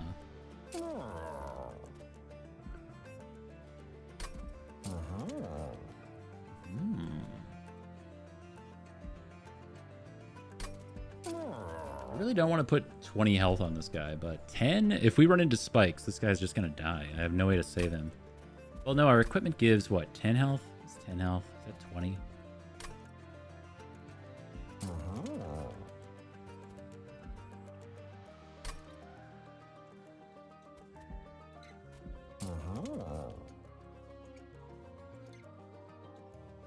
No, I don't think Smidge Stone makes sense. Valor doesn't make sense either. Guess I'll just remove. Take this mix away. Well, thank you. Yeah, it feels really weird not to do anything here. I also don't quite understand why we can't put Speedstone on Test Subject Alpha. It does already have Quick, but you should let me give it 10 damage if I want to. I don't see why this is ineligible. If this was the last shop, and I just wanted to throw 10 damage on something that had quick innate, then why not?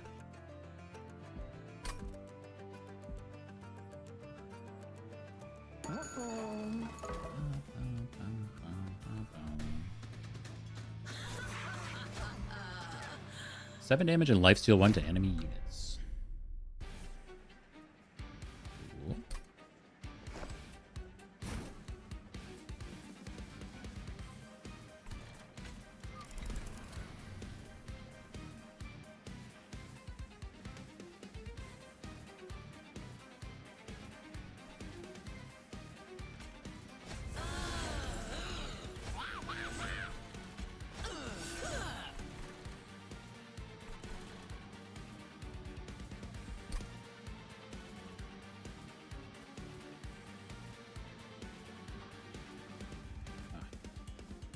Okay, so we've gotten this twice in a row, and I was just curious if it would somehow prioritize rarity. I mean, I doubt it, but it could be a thing.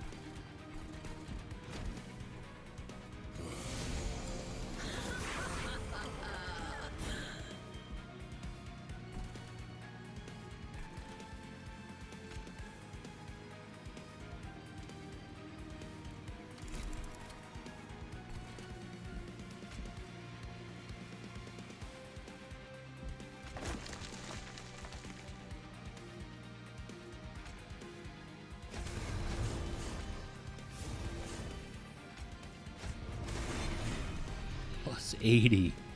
Whew.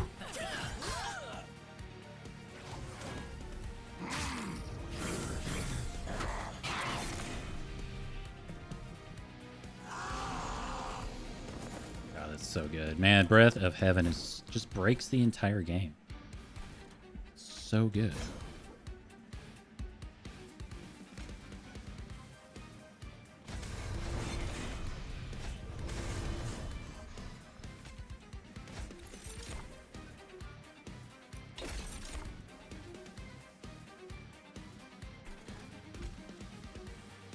Ooh, nice breakpoint. No? Oh.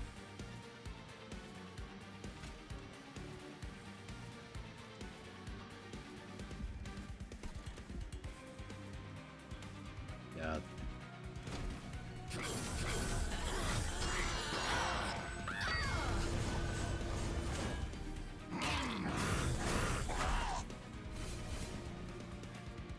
Oh, wait a sec. I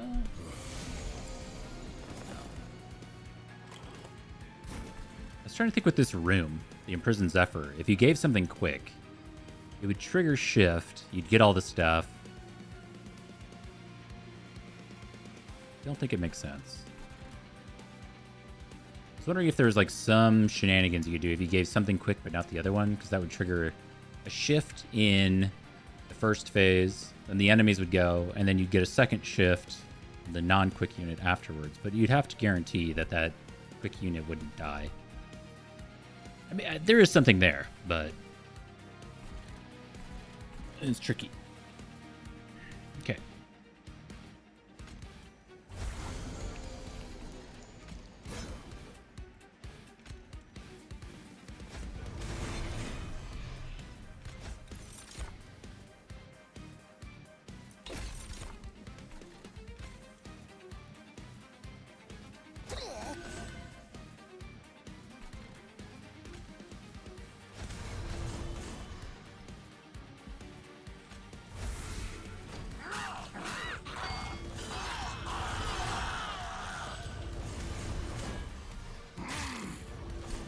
We got 78 Valor. We've definitely gotten a lot higher than that.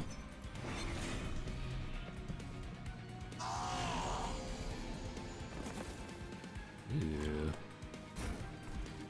Oh. No time like the present. Trigger the things. Actually, maybe we should do that like right away to trigger the things on turn 1, and then we get the cooldown going so we can trigger the shifts again. I think I was just missing triggers for no reason.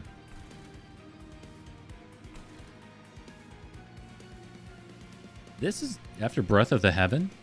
You were in back. which doesn't matter because we have the sweep still. Yeah, 53 damage because of the Valor of the Room. It's nice.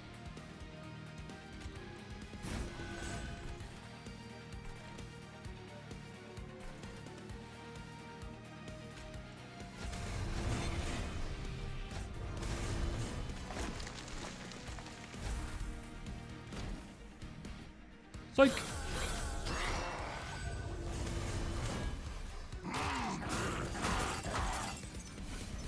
Okay.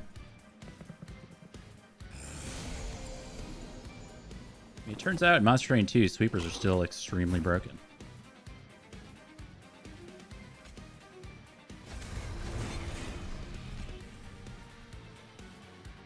Actually, what if I did this?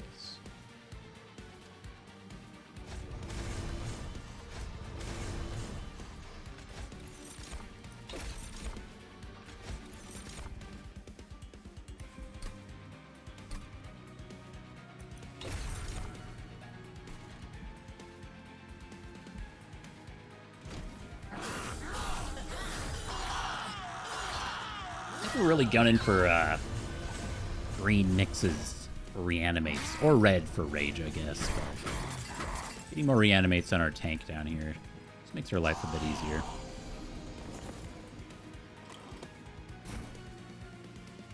Much healing, plus 48.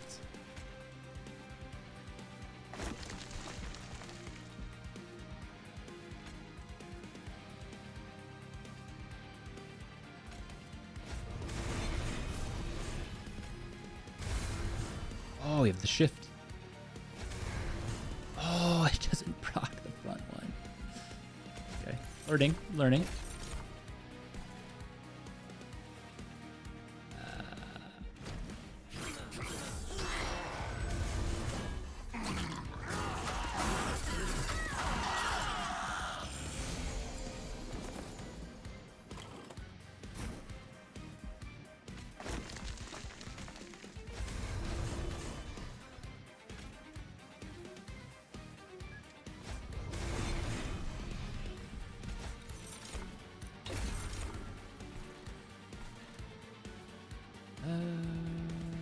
Sure.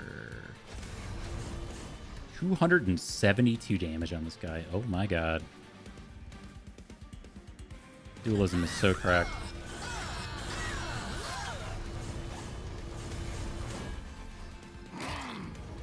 Oh, plus with the extra unit, the third unit.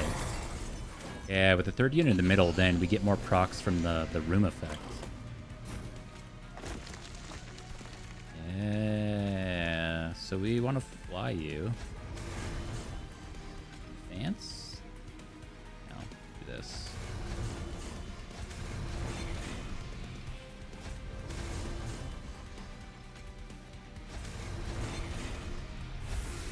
Oh.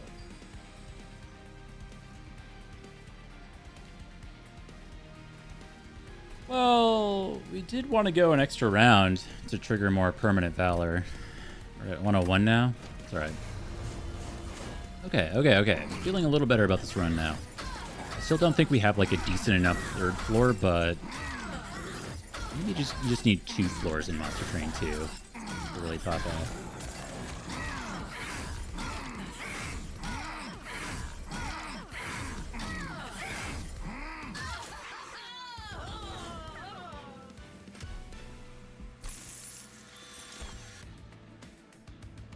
Pliability flight to a friendly unit. Oh my goodness. And then we have the this guy's so good. Give multi-strike.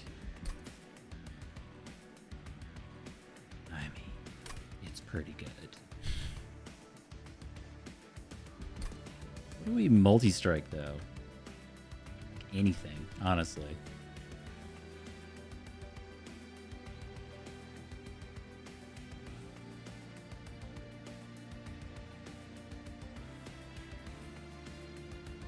We already have the wing blades. Like, I think we're already doing pretty okay.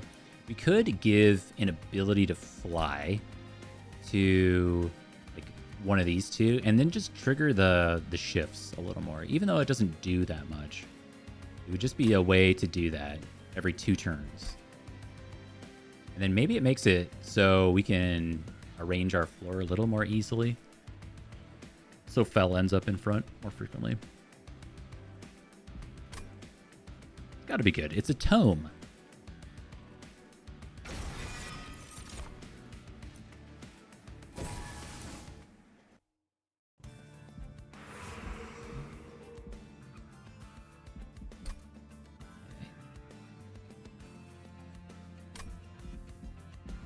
So what would we look to dupe? I do think dupe on Deadly Plunge would be extremely good if it had some modifications.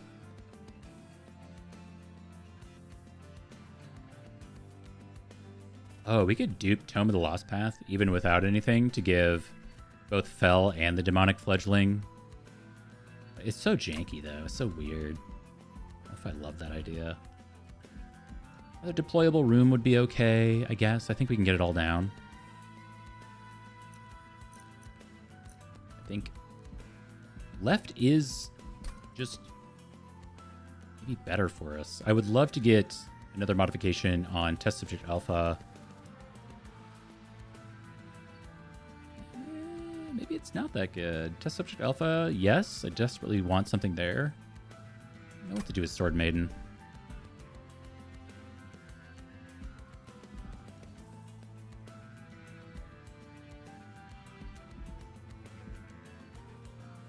$150 is not that good. I actually really like this path here. So we can remove 2 and then dupe something versus this. So maybe left is going to be a little better. Red. Oh, man. I don't even have him on. I thought I disabled that. There you go. I mean, it's daytime, so it's not. Go big red. GPR. Let's see.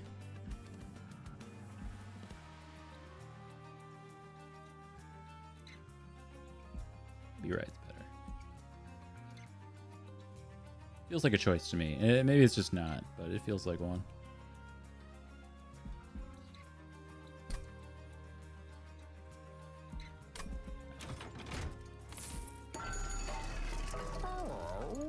Okay, well that is kind of a solution. Kind of.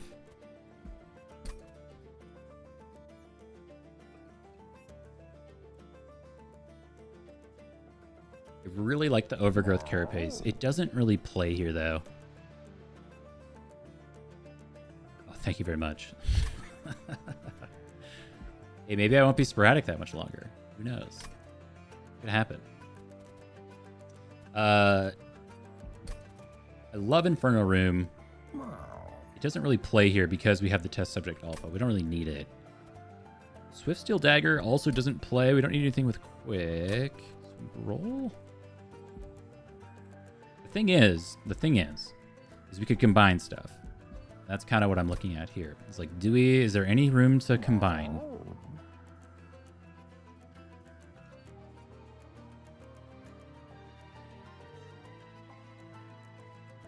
Like, is there a world where we take Overgrowth Carapace, combine it?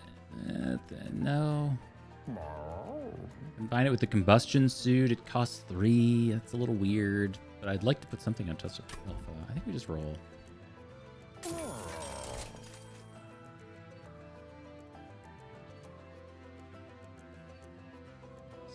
oh, that's fun.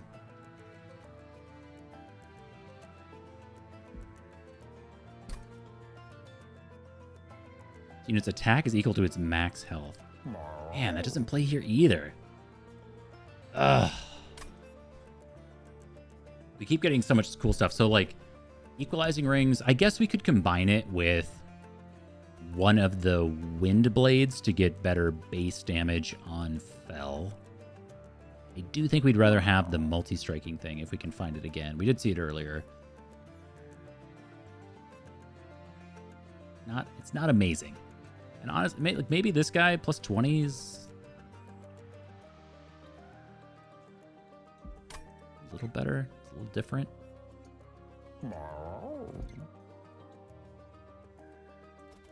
We could also do it on this. We could combine an everlasting light with one of our wind blades. Just makes it cost a lot. I guess I'm gonna do this. We'll combine this and one of these guys. Yep.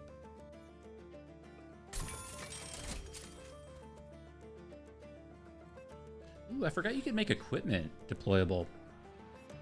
Yeah, deployable combustion suit. Always have it for our sweeper. Seems incredibly important.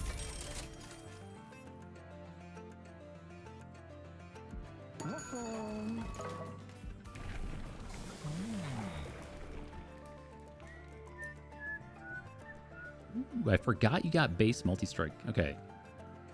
We're good. We're good. Now we can dupe the wind blade thing. The merged equipment. It does throw an extra thing we don't need in there, but it does make our, whatchamacallit, demonic fledgling slightly better. 20 more base damage is something. It's not amazing. We could also, let's see. Dupe Divinity. That's like, okay. Oh, I forgot we were going to maybe dupe the Tome of the Lost Path.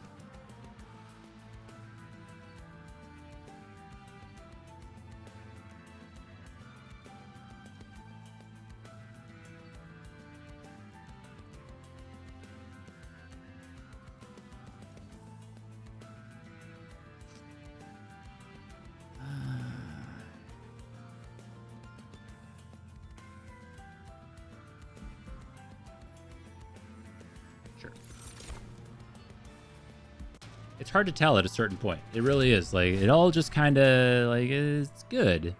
Okay, I don't think we do this one here. We have more than enough money, and these guys have 425 health. With a disgusting resolve.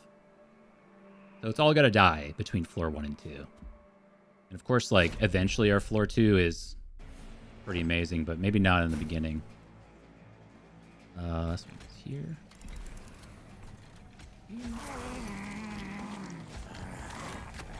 Get an energy back.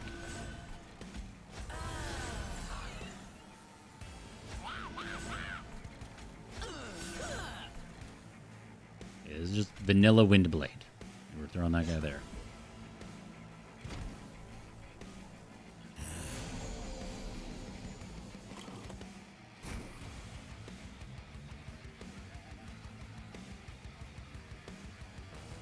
That is so much damage, man. Okay, so we decided that we do want to shift this stuff around. Like this. To get the triggers.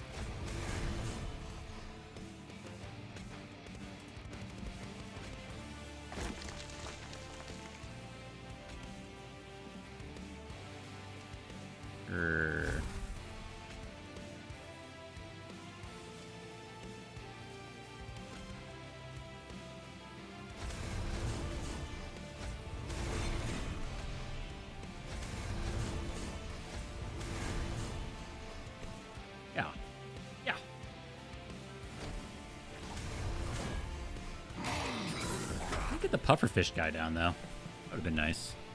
Is that energy or the equipment it drops is free? This guy's dying. Fantastic.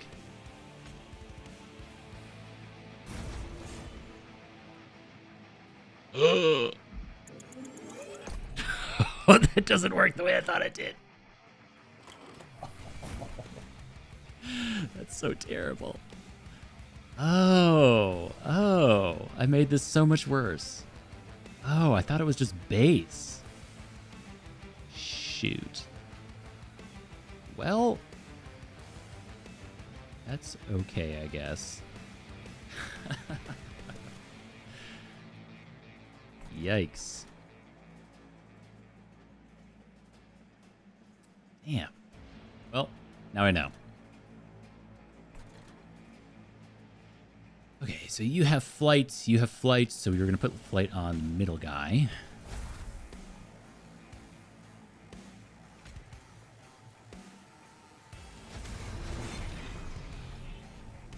Go back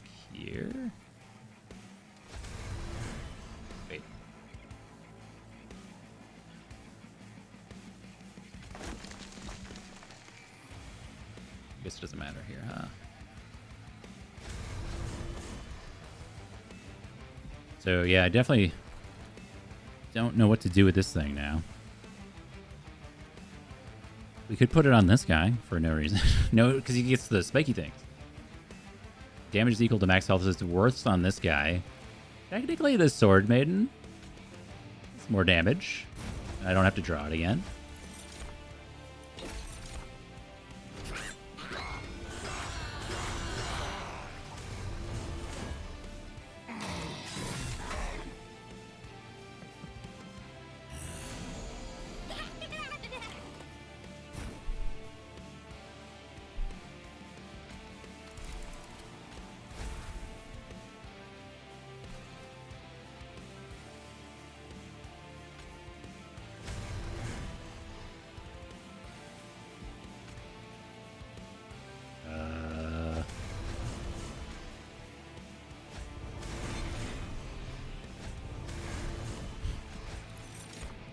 Oh, I need to get rid of this thing so we can get reanimates. That's right.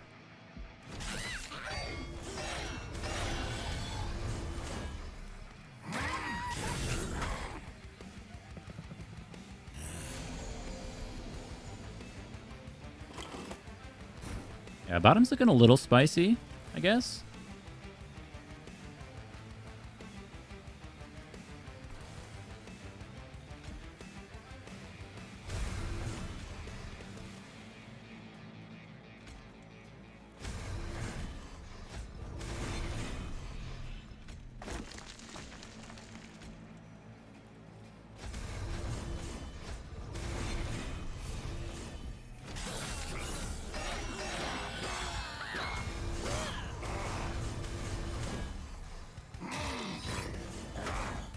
Yeah, 122. Oh my goodness.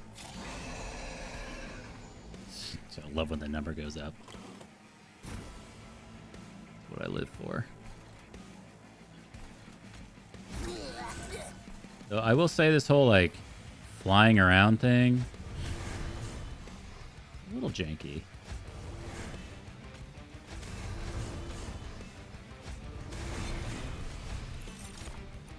Okay, we got the green. Stick with the green.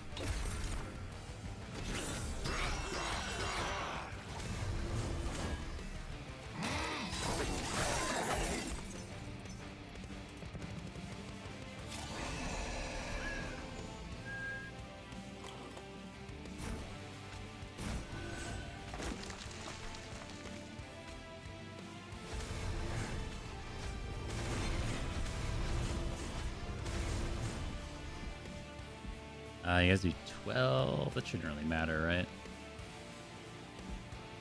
And we get a ton of armor here. No?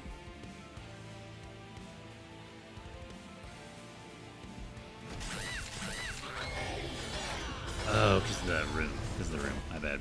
That's right.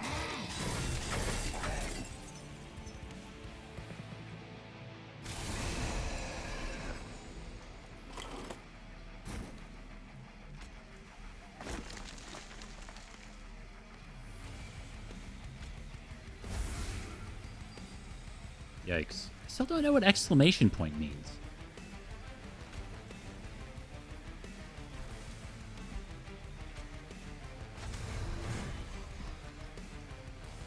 Well, unfortunately we don't have Deadly Plunge. It doesn't actually do anything on bottom because we have the Quick Sweeper. We have Spell Shield.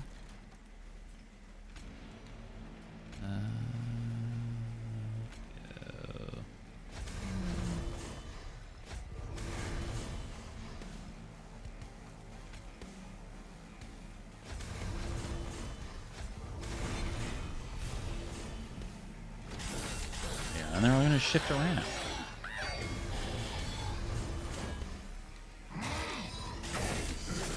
Okay, we're keeping an eye out for what exclamation point, like unstable?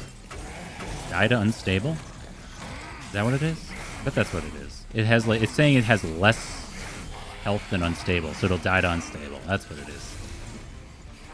So it's not dying to X is like dying to combat, whereas the other one thing is whatever else.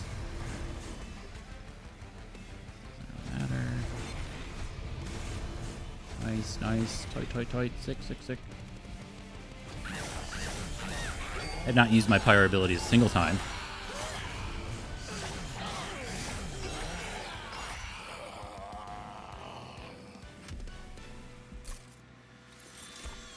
Consume. Apply 3x Valor.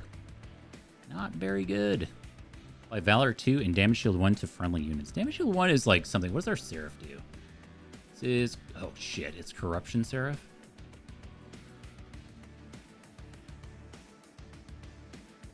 It's actually pretty bad for me. He's so annoying. I don't want to add anything. No. No, no, no, no, no. Remove equipment from friendly unit. Copy the unit. Amazing. Another run. A different run. Okay, Seraph is up next. God, I cannot believe I just bricked that piece of equipment. That sucks. I could choose to duplicate the other wind blade to get that back. I don't know if this is worth like removing, but it's pretty bad.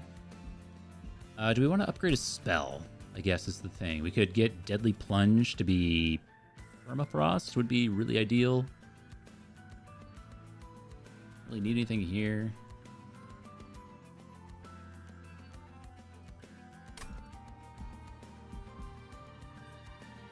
Remove 2 is actually just pretty good.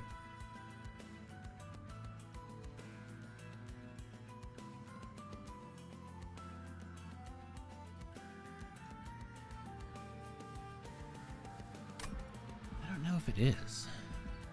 Go over here. Let's get the money. We'll just go deep on trinkets. Shift triggers an additional time. Insane. And the spell slot upgrade just in time as well. Okay, maybe this just was better. We could spell chain divinity. Or we could make it free.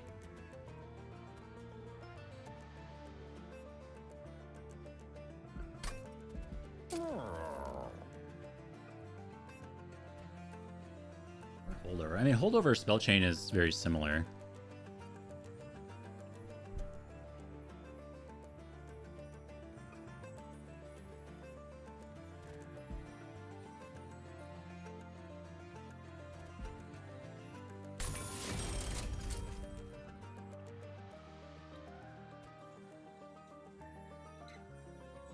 That's crazy. Spell chain. I mean, if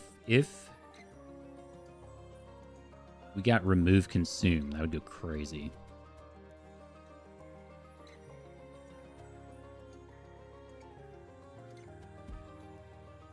Sure, I guess. Lifesteal might be our way to deal with the corruption nonsense. Oh, it did. It did have remove consume. Oh, it's so good. Oh, I haven't even seen what other trinkets we could get, though. I've just been spending all my money on this stuff. Oh, no. I'm not going to be able to afford it. The end of the entire battle. Friendly units at the front gain 6. First time you mix again. Oh, that's okay. At the start of turn, friendly units gain +5/+5 if they are the only friendly unit. Okay, so we didn't really miss out on anything there. Arrow. Could get assume on something. Don't see it again. And maybe we'll do this. So why not? Sure.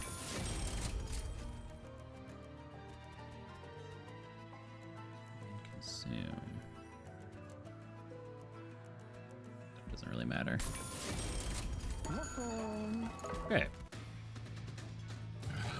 I feel pretty good about our ability to deal with this stuff. I think we've got it. I think we know what to do now. Just slam in some cards.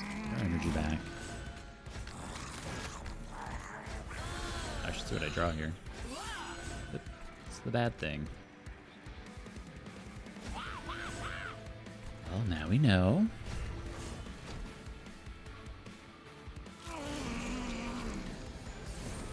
Oh my god.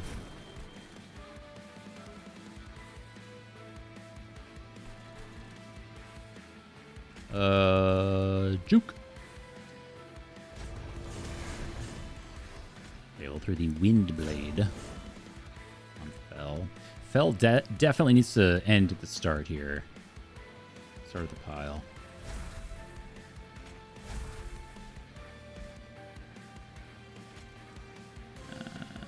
Sure.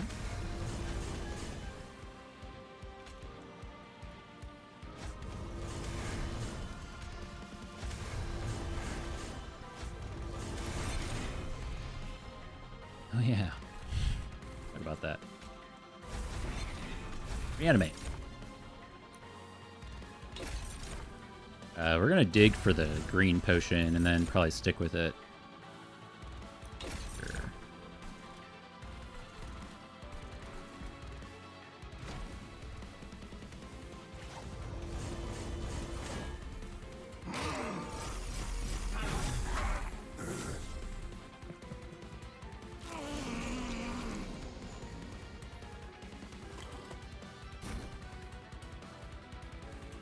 Okay. Dying to unstable.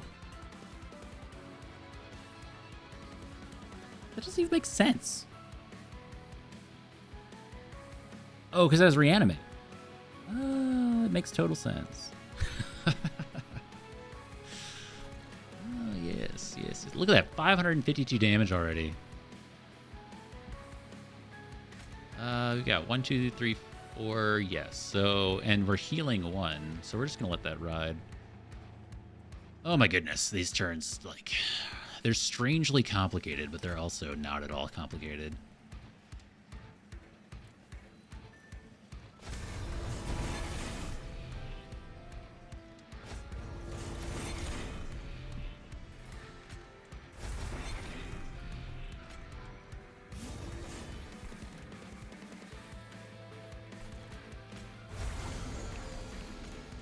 Ooh, Fear Flash.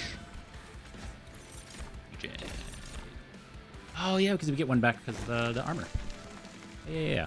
So we're going to stick with green. We're going to try to stack a bunch of regen on, or reanimate on this guy. That is the plan. It blocks all the corruption going from our sweeper. And then if we can do that, then we stop all this corruption from getting on these guys because they're going to get a bunch from Seraph already. And managing, like, armor from Valor on the unit with corruption is just, like... I wish there was another way.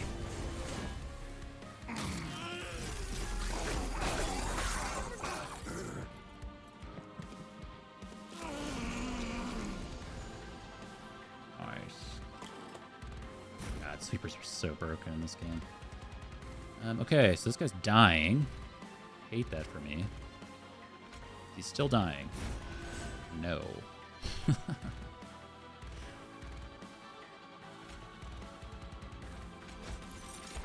No reanimate.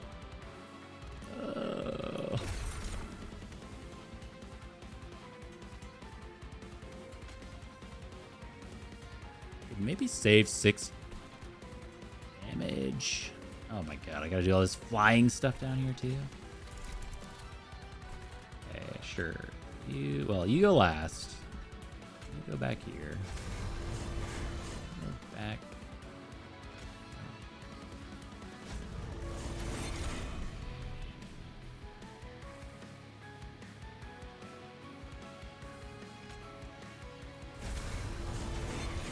Oh yeah, we got the life. The lifesteal helps. You're there.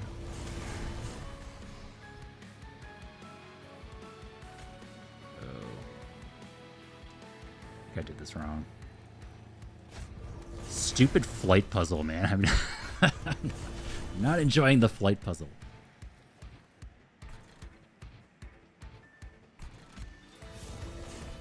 Okay, no reanimate yet. It is just regen 4.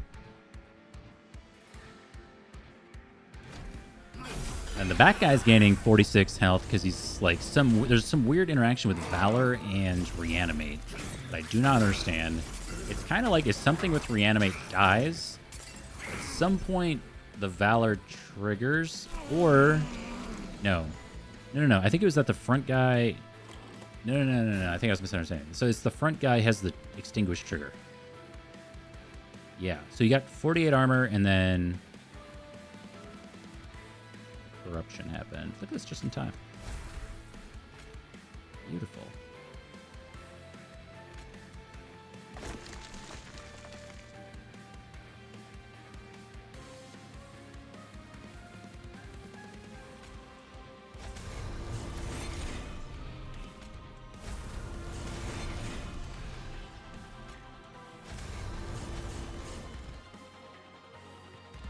Seems to be the better outcome.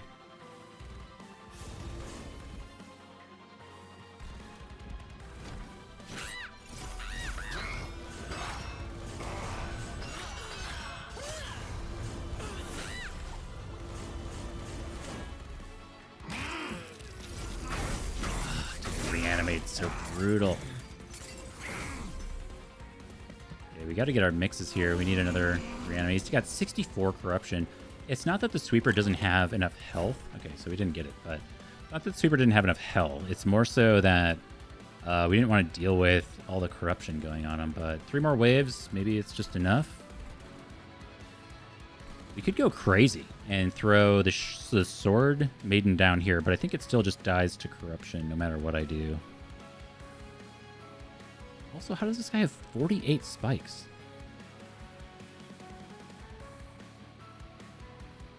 Doubles the armor and buff, so he doubles the spikes effect. Oh, it's on revenge he gains 6 spikes. I thought it just gave him flat spikes. Oh, that's pretty good. Oh my god, the flight puzzle. No. I don't know. I don't know what the right thing to do is. I really just don't. I don't know.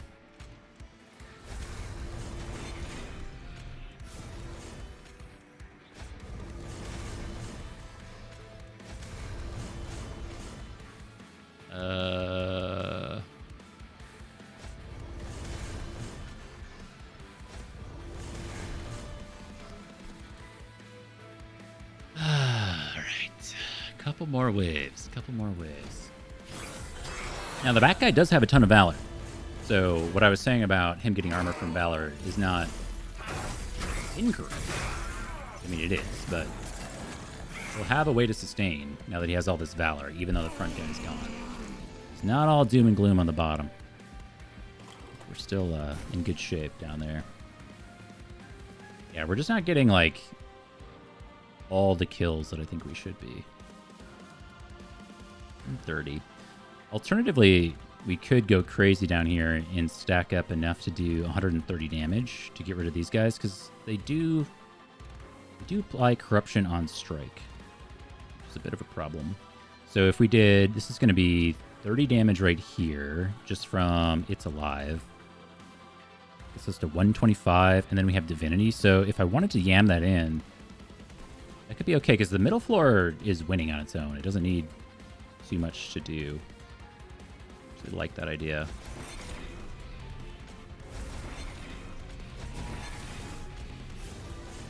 Yes.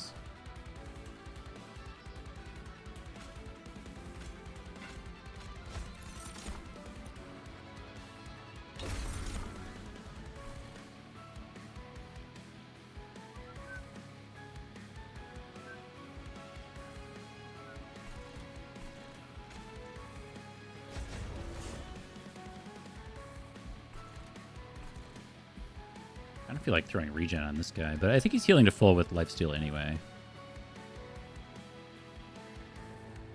I don't know the stacks remain across turns. Lifesteal. So you attack, and then at the end of the turn, you take 8 from corruption, because your max is... Okay, I don't know.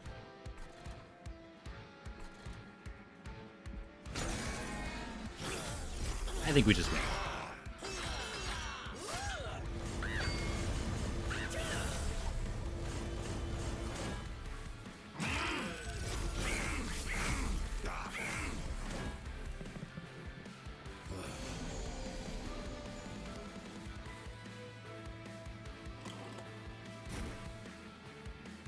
Healing.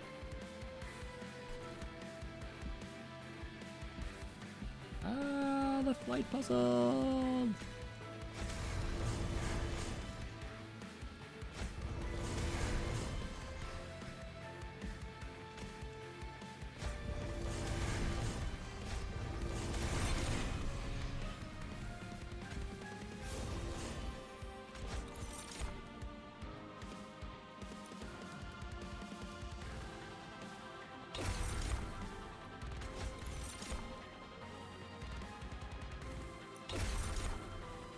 we're up to 34 corruption on Fel, but still holding strong. All right.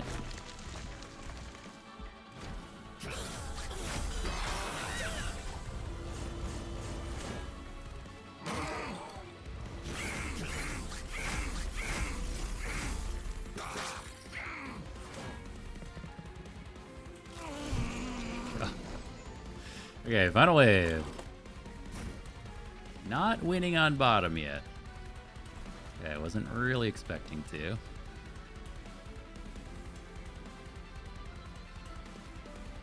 2, 3, 4.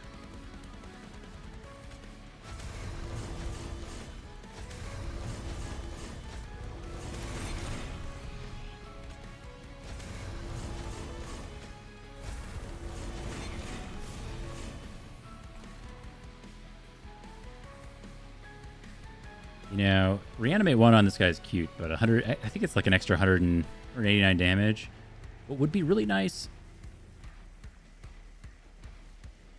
would be the extra damage on this guy. No, he doesn't one-shot to Fel anyway. I don't think that matters.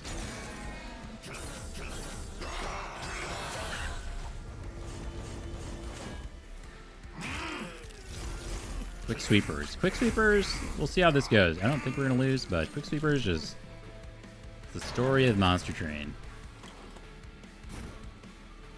It's just a win. If I've learned anything, if you're just going to win, just take the win. Yes, we could make the numbers go up at the same time. Let's get out of here. Unlock our Cov 9. Nothing to it. Choo-choo.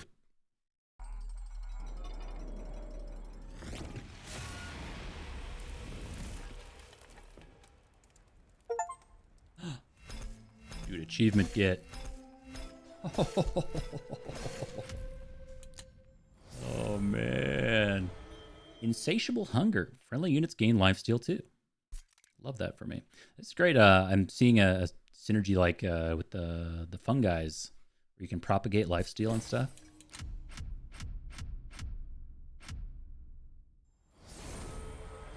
Your pyre takes 30% damage at the start of the run. Hell yeah.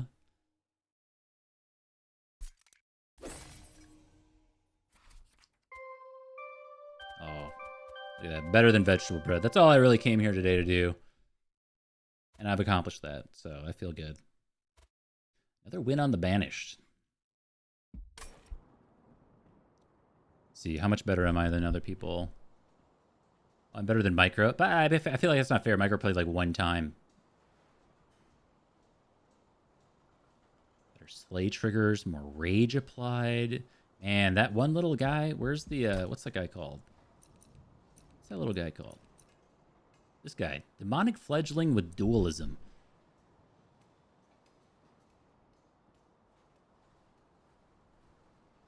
So my issue with this guy is kind of the same still, is like, well, my issue with this clan is the same, is that Valor is so good, but you only gain the armor when they're in front, which can be really tricky to do. I feel like it lends itself nicely to doing some top floor stacking, so you can like shift who's in front on turn 1 and then on turn 2, just to get that base going of some extra health, but it gets awkward with like the bosses being around, and I don't really know. So yeah, dude popped off for sure. Super, super strong. But it is a little weird. A little weird. Oh, more story. Orban, read this. You get all that? Dang, that was really interesting. Such a deep story between father and daughter. Heaven and hell. The library, yeah. So that was nice. What was that one? That was Banished. Oh, Lazarus League. That's right. Here, Cov 8. The run before this one that we just won, where we died on the 2nd floor, was so bizarre to me. I did not foresee losing because of like -1 energy or whatever it was. It was like the same run. But I don't know, I guess being unable to stack those Valor and position your things and whatever, maybe it just made that much of a difference. Yeah, I'm missing a guy. I'm missing a guy. Seems like very strangely buggy. Sometimes people just don't show up here.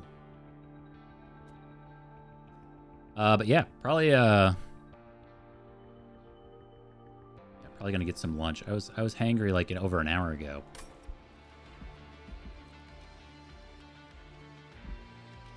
That was fun. Yeah, we'll be back with more Monster Train probably just tomorrow.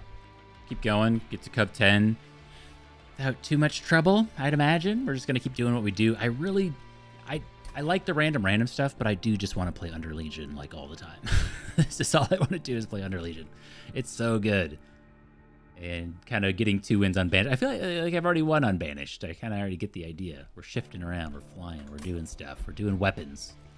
I like the other ones. I really like the egg build as well. That was tons of fun. But I imagine for tomorrow, we'll just keep doing the random randoms. Guaranteed Monster Train 2 primary clan, and then a random secondary clan, because whatever. And we'll see how that stuff goes. But a couple of really fun runs in today. And still having a great time with Monster Train 2. But that is it for me. Thank you very much to my good friend Zuthus for the 24 months. Thank you. And everybody who decided they want to come back next time and follow the stream. Thanks, guys. I will catch you next time. Bye-bye.